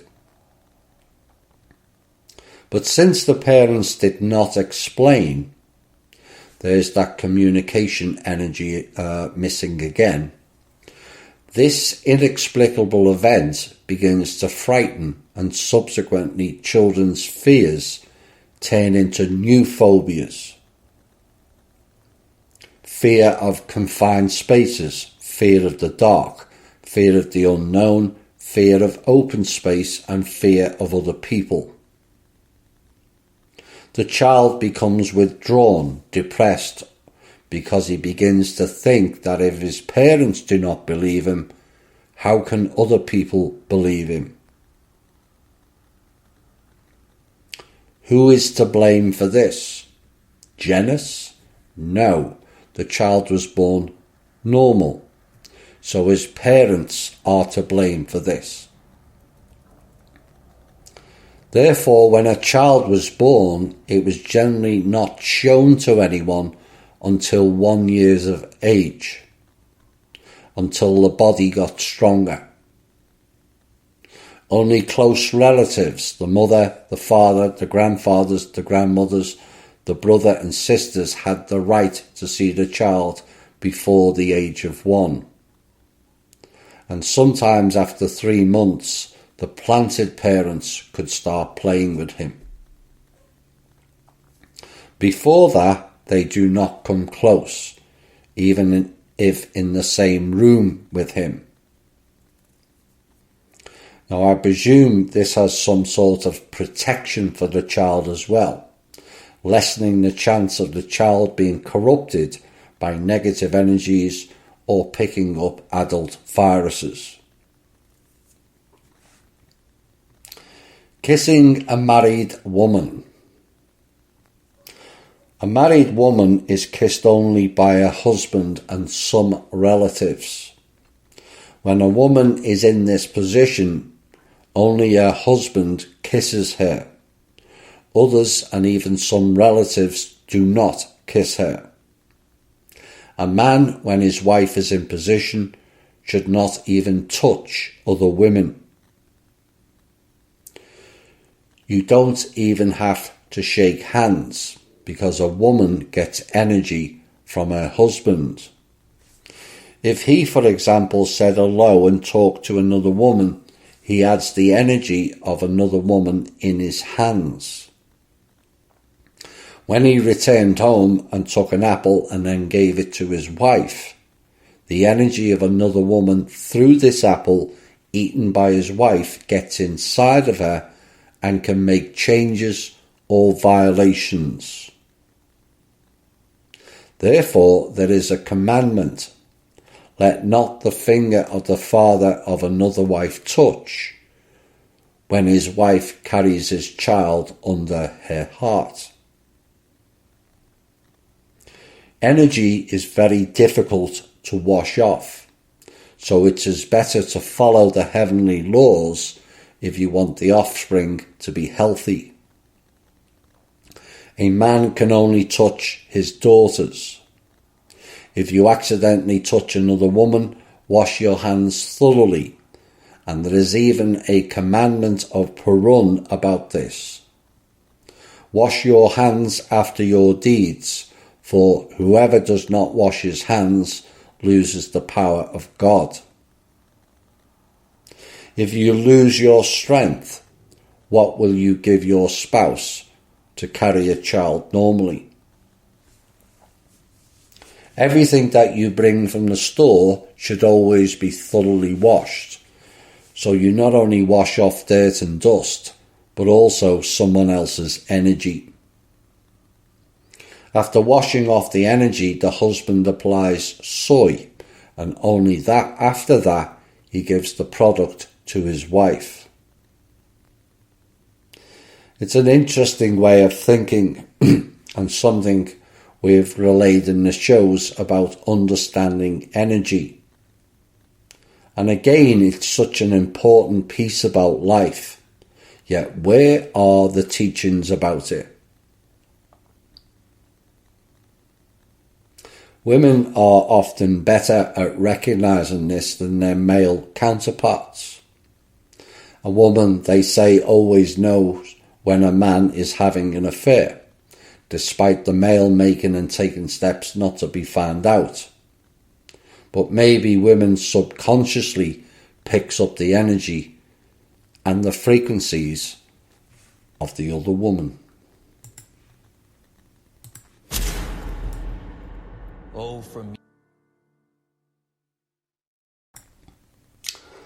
How did you love?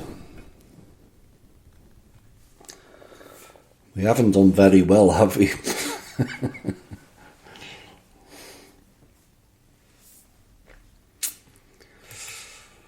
This next section involves deeper questions into the parts covered earlier. How can it be determined that the spectrum that was laid down in a woman was erased with mutual love? Well, for children, when a child treats both dad and mum with love, and when each of the parents sees his own likeness in the child.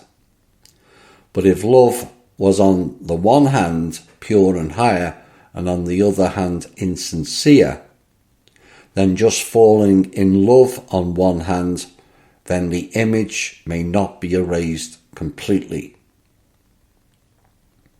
Because outwardly it will still manifest itself, that the child of the new dad and the inner essence will remain from the first man.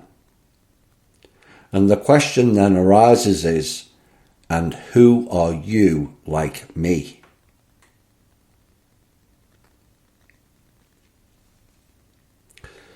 So how do you eliminate the first image? Find a man who will love you from the heart, loves you for who and what you are, not what you can be. And that deep love from the man will eliminate the first image. 2. What is the meaning of life for those born with violations of the Rita laws, or those who themselves have violated this law because the process of degeneration and spiritual death is irreversible? There are no irreversible processes, and the best way out is childbirth. Can a person's spirituality or spiritual transformation take place under these circumstances? Yes. Does this mean that a person himself realizing and building himself spiritually by creating a spiritual and spiritual world around him, can he transform himself? Yes. It means that he can even change the violations that he received if they are small. If a person that has everything completely broken, such a person does not follow the spiritual path, he goes down further. He degrades. He does not listen to anyone, neither parents nor grandfathers. He does not perceive anyone except himself, which is unbalanced ego, which is a sure recipe for spiritual devolution. 3. If a woman has several men, is the child obtained from one or more? Well, the main image is from the first, and the images of others are superimposed on it. That is, someone is more powerful, someone is weaker, but there is a layering of images, and as a result, like Pushkin said, they are not a mouse, not a frog, but an unknown animal. In other words, it will give birth to an unknown person. Oh dear. 4. Can non-traditional sexual intercourse affect health and spectrum spiritually? What are non-traditional sexual acts? A married couple does not have such. As for the two spouses, this applies only to them and no one else, and is not subject to any discussion. How they want to caress each other is their own business. Exactly right. It is nobody's business what goes on in other people's bedrooms, sexual preferences, or gender preferences either. As long as no harm is being done to others, as long as both partners agree on what is acceptable and what is not to them, then people are free to explore their sexuality in whichever way or form that takes them. 5. Is it possible for a woman or a girl to kiss someone else's man? Yes. The Slavs kissed 3 times on holidays. When they came to visit and a woman or girl carried with them kvass, they kissed them. Kvass is like a low alcoholic beer. But then they used to know that when a person kisses, he gives a part of his soul. So kissing in the Slavic lands was declared as normal. With a kiss, there is an exchange of souls, so the thieves could not understand why the lords lived fragmented in farms and how they were attacked. They united and defeated the thief, because they had a connection on a spiritual level. But at the same time, it is important what meaning is invested in the kiss. What is the energy component? They did not invest back then, as they say now, of whether it had a sexual meaning to it. And today is mired in the possession of the person. The partner belongs to me attitude, which is a control system. And this is all achieved due to the lack of trust of each other, mixed with the ease of which people fall for the seducement. 6. If a parent does not know about the child, does he receive a birth canal from him? Yes. But the child will receive energy in any case, and the parent himself only in the process of communicating with the child. After the child reveals a channel in him in the process of communication. And the more dad communicates with the child, the more energy he receives. He not only replenishes the year of life that he gives to a woman for conception, but also receives additional energy when communicating, so that later the next one can conceive. And that is describing the cycle and flow of life, the energy exchange of giving and receiving. And people who understand that and operate within it will always receive what they need in life. 7. In what case does a woman not receive the woman's share and the gift of motherhood? If the first man did not see her as the mother of his children, but saw her only as the object of satisfying his sexual needs, that is, he did not see her as a future mother, and therefore did not reveal a woman in her. Oops.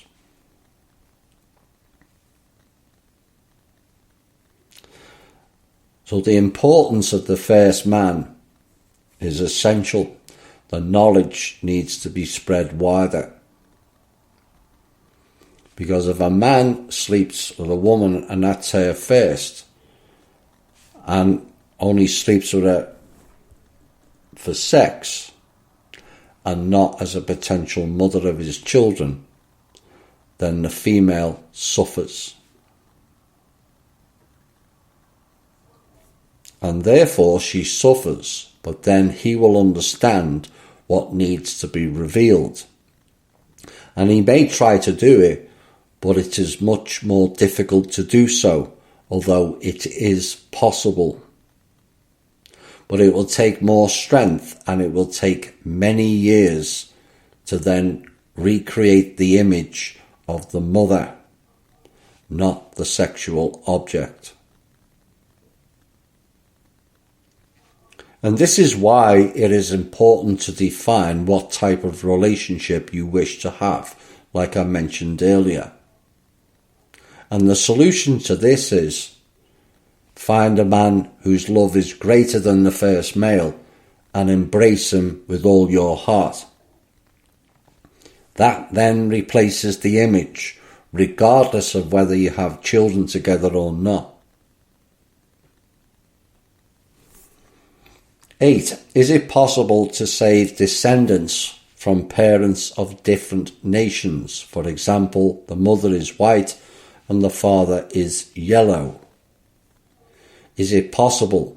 But what does save mean? For example, if the father is yellow and the mother is white, the child continues his yellow appearance. If the father is white and the mother is yellow, there is a process of accumulation. If then the children went more white, then there is a recovery.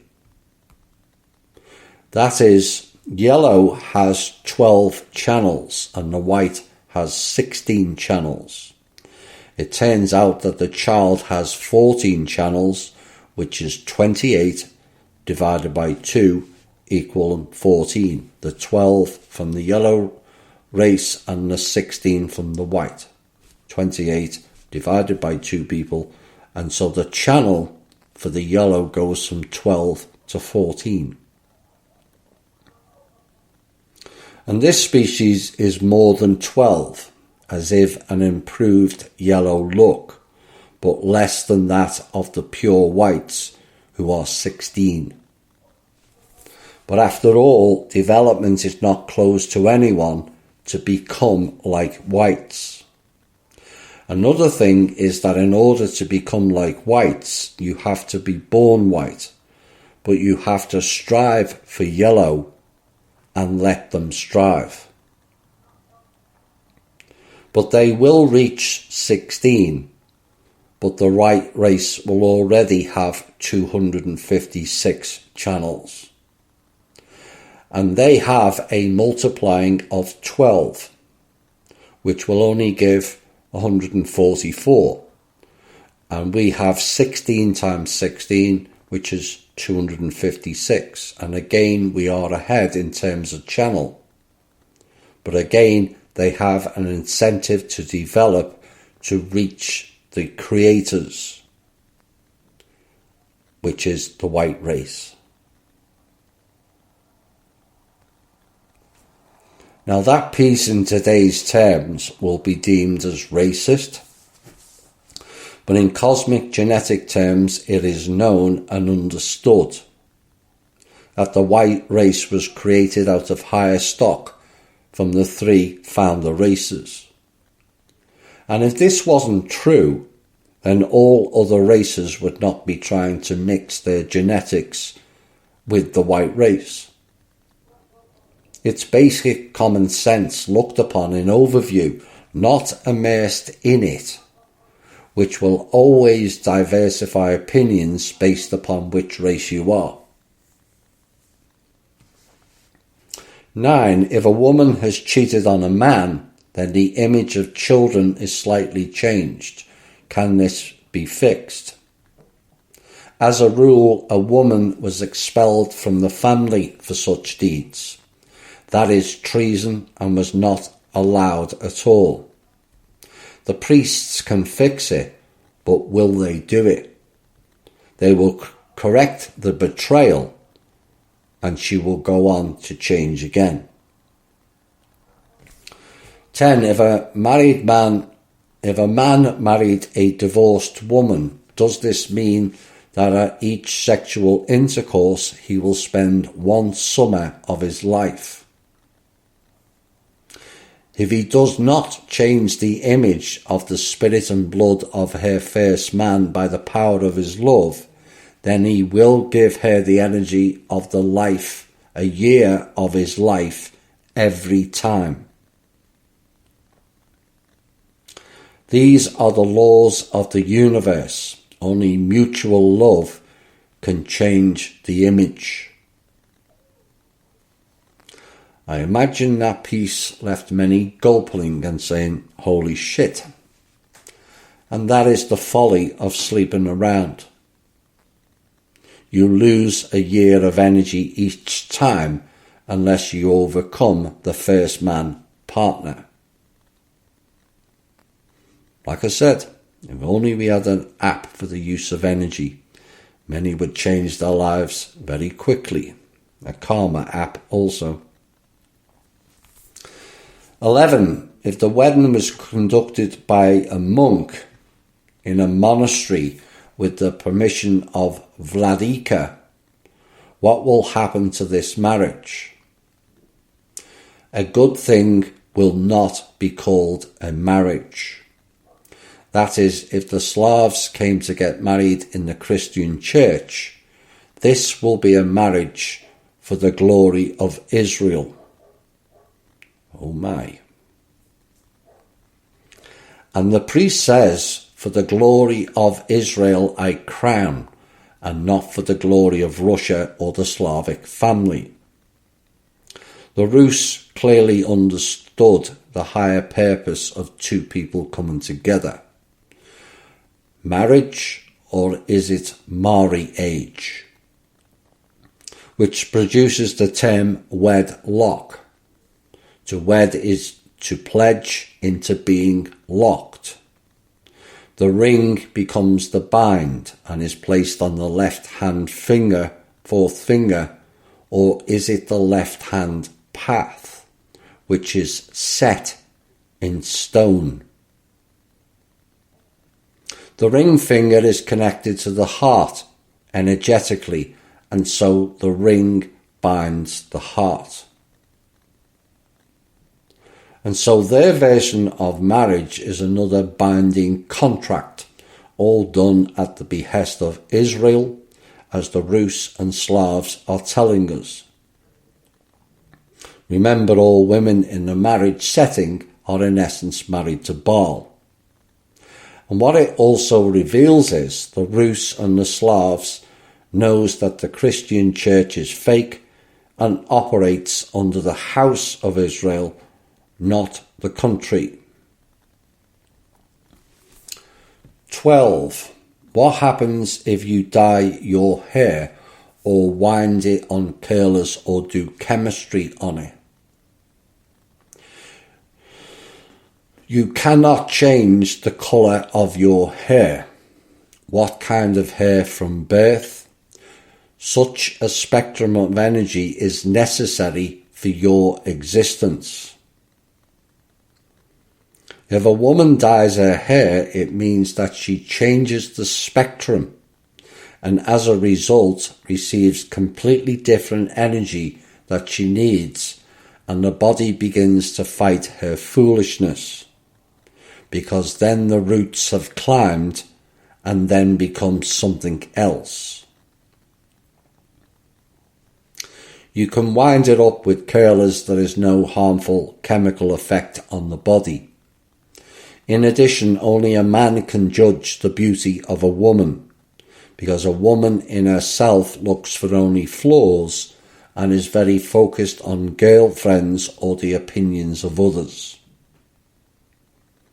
Men evaluate the same woman in different ways, because you cannot like everyone. For one, it may seem scary, and for another, it is not more beautiful. Some spouses are similar, as if one mother gave birth to them and they found each other. That will raise eyebrows in many females. But I guess that is the price of fitting in with others and seeking the approval of others and vanity. 13. Are the DNA helix and energons the same thing? No. DNA is generic. Physiology and energons are responsible for the spiritual and the soul.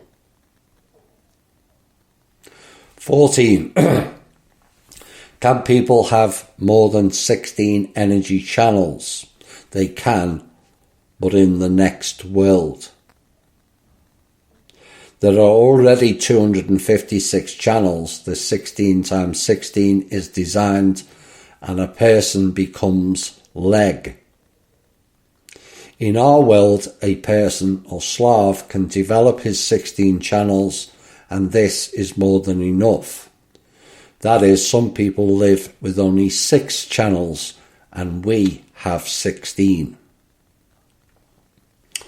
15. A man opens his channels through communication with children, and a woman opens her channels through what? Through a man. I'm sure that will not please the feminists and their ravings of we don't need men. Well, actually we need each other. But is this why so many females are struggling?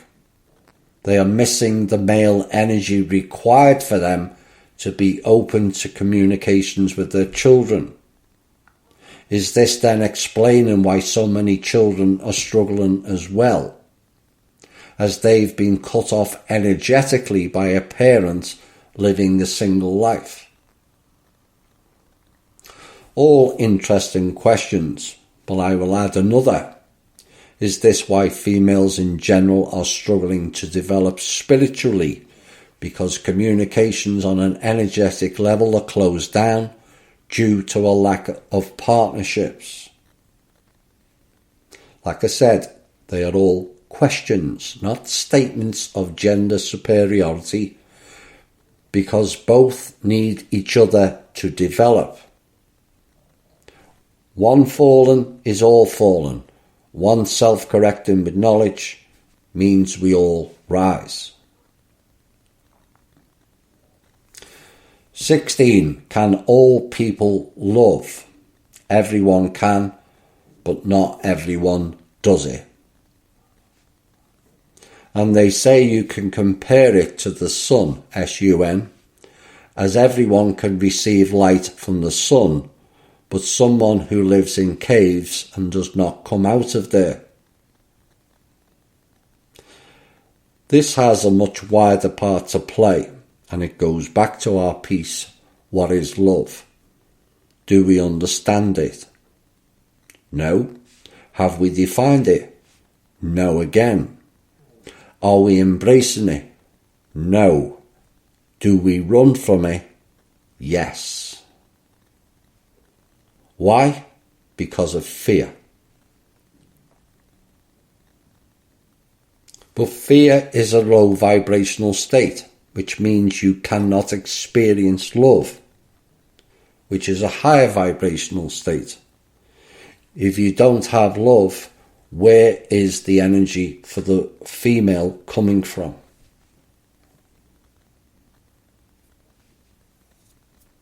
And those in fear will run from love, make excuses to not accommodate it, and ultimately end up discommunicated and disconnected from source due to their own fears. The light from the sun comes with love.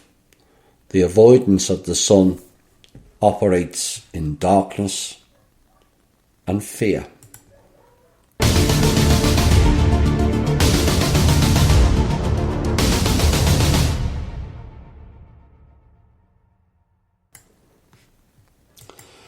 Well, that was quite a reality check, wasn't it? Another brutal truth episode, another shattering of our own illusions and riddled with common sense ideas and solutions. I imagine it's trigger central out there now. Yes, you, and you, and you. And I'm glad that I'm staying in tonight.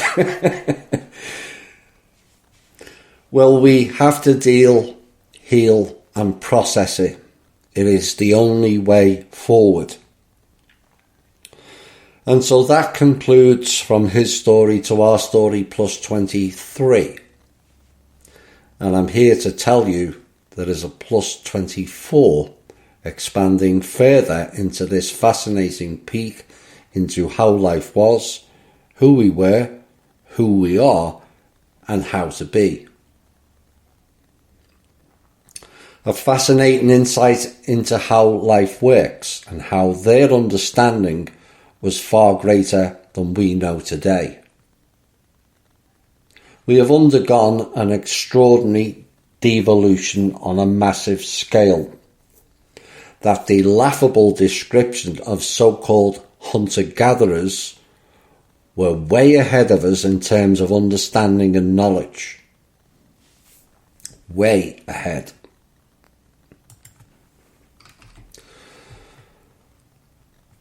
Are some of these pieces controversial in nature? Yes, because we lack knowledge and understanding on a massive scale. While some parts may well trigger some of the people outside of the white race, given the distortion of our languages and meanings. But this must not detract from the knowledge gained from this series, as it is essential to us all. And I mean all.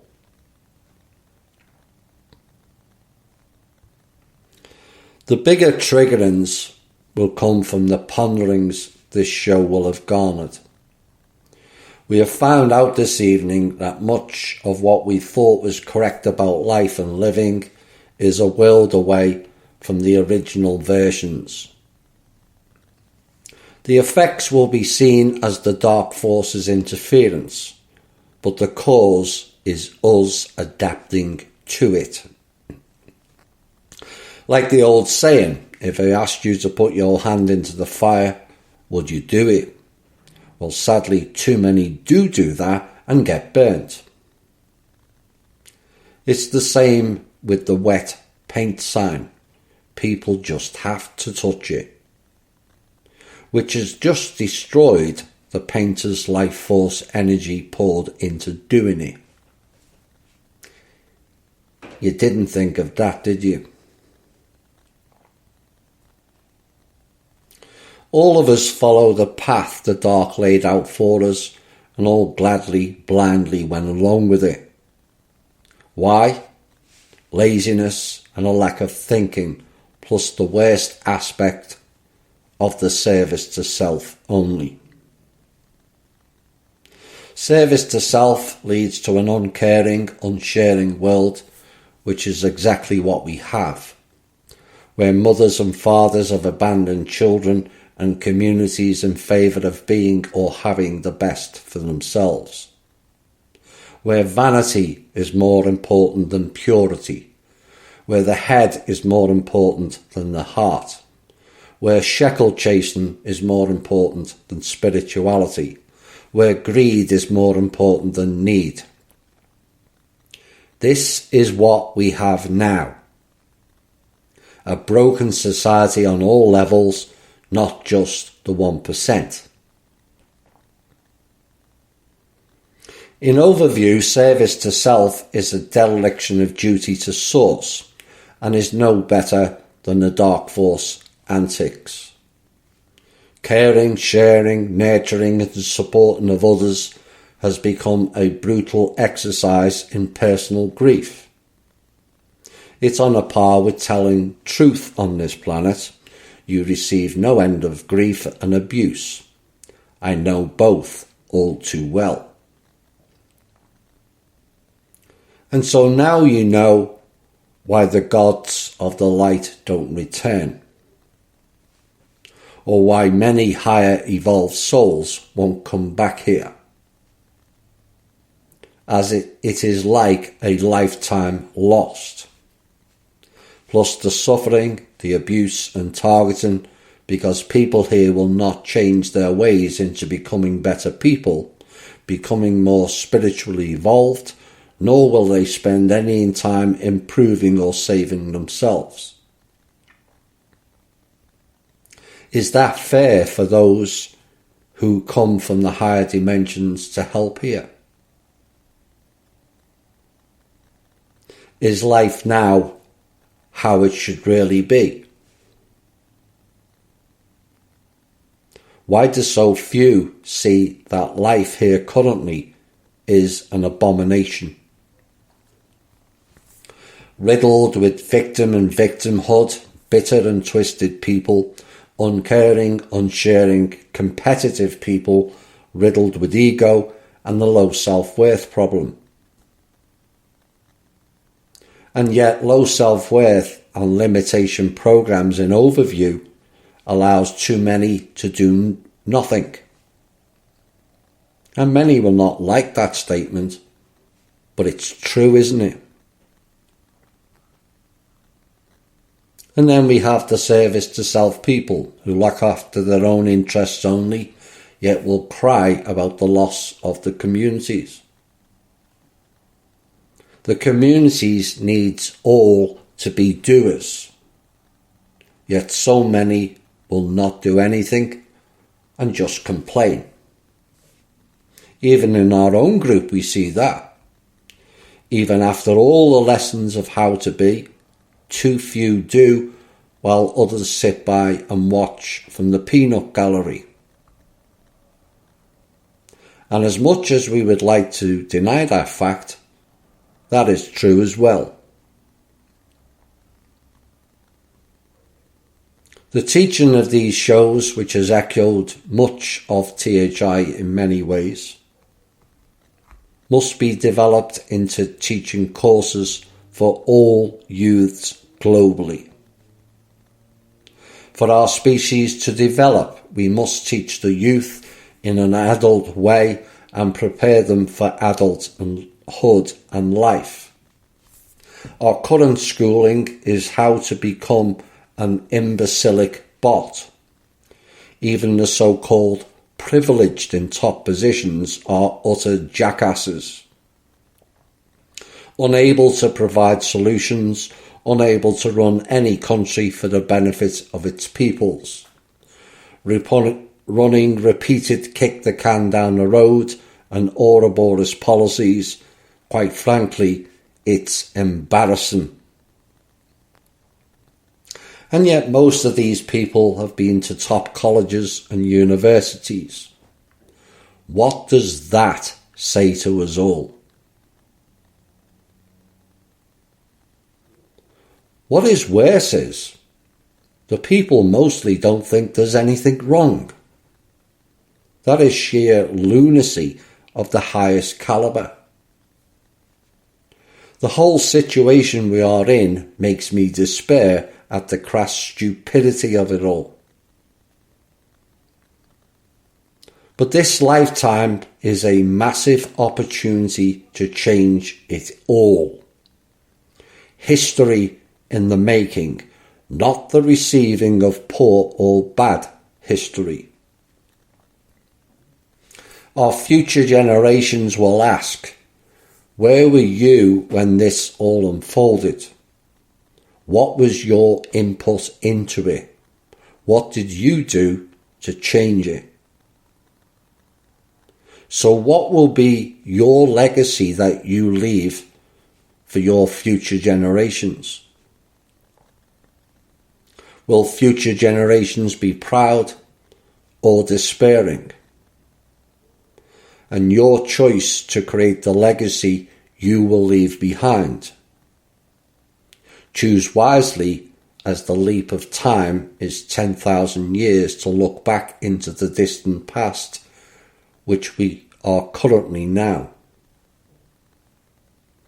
An observation window in essence.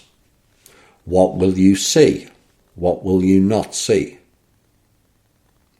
Will you be at that observation window or repeating failed lessons of multiple lifetimes? Only you can decide that.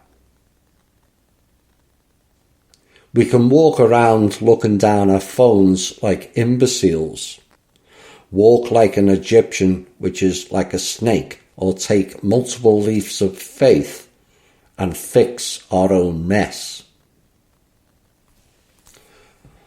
The window of multiple opportunities awaits. Will you see it or ignore it like the last 78,000 years? To shine your beacons, you first have to turn on your own damn light, for soul's sakes. It's time to shine. This has been the Truth, Honour and Integrity Show. My name's Thomas Williams. Bye for now.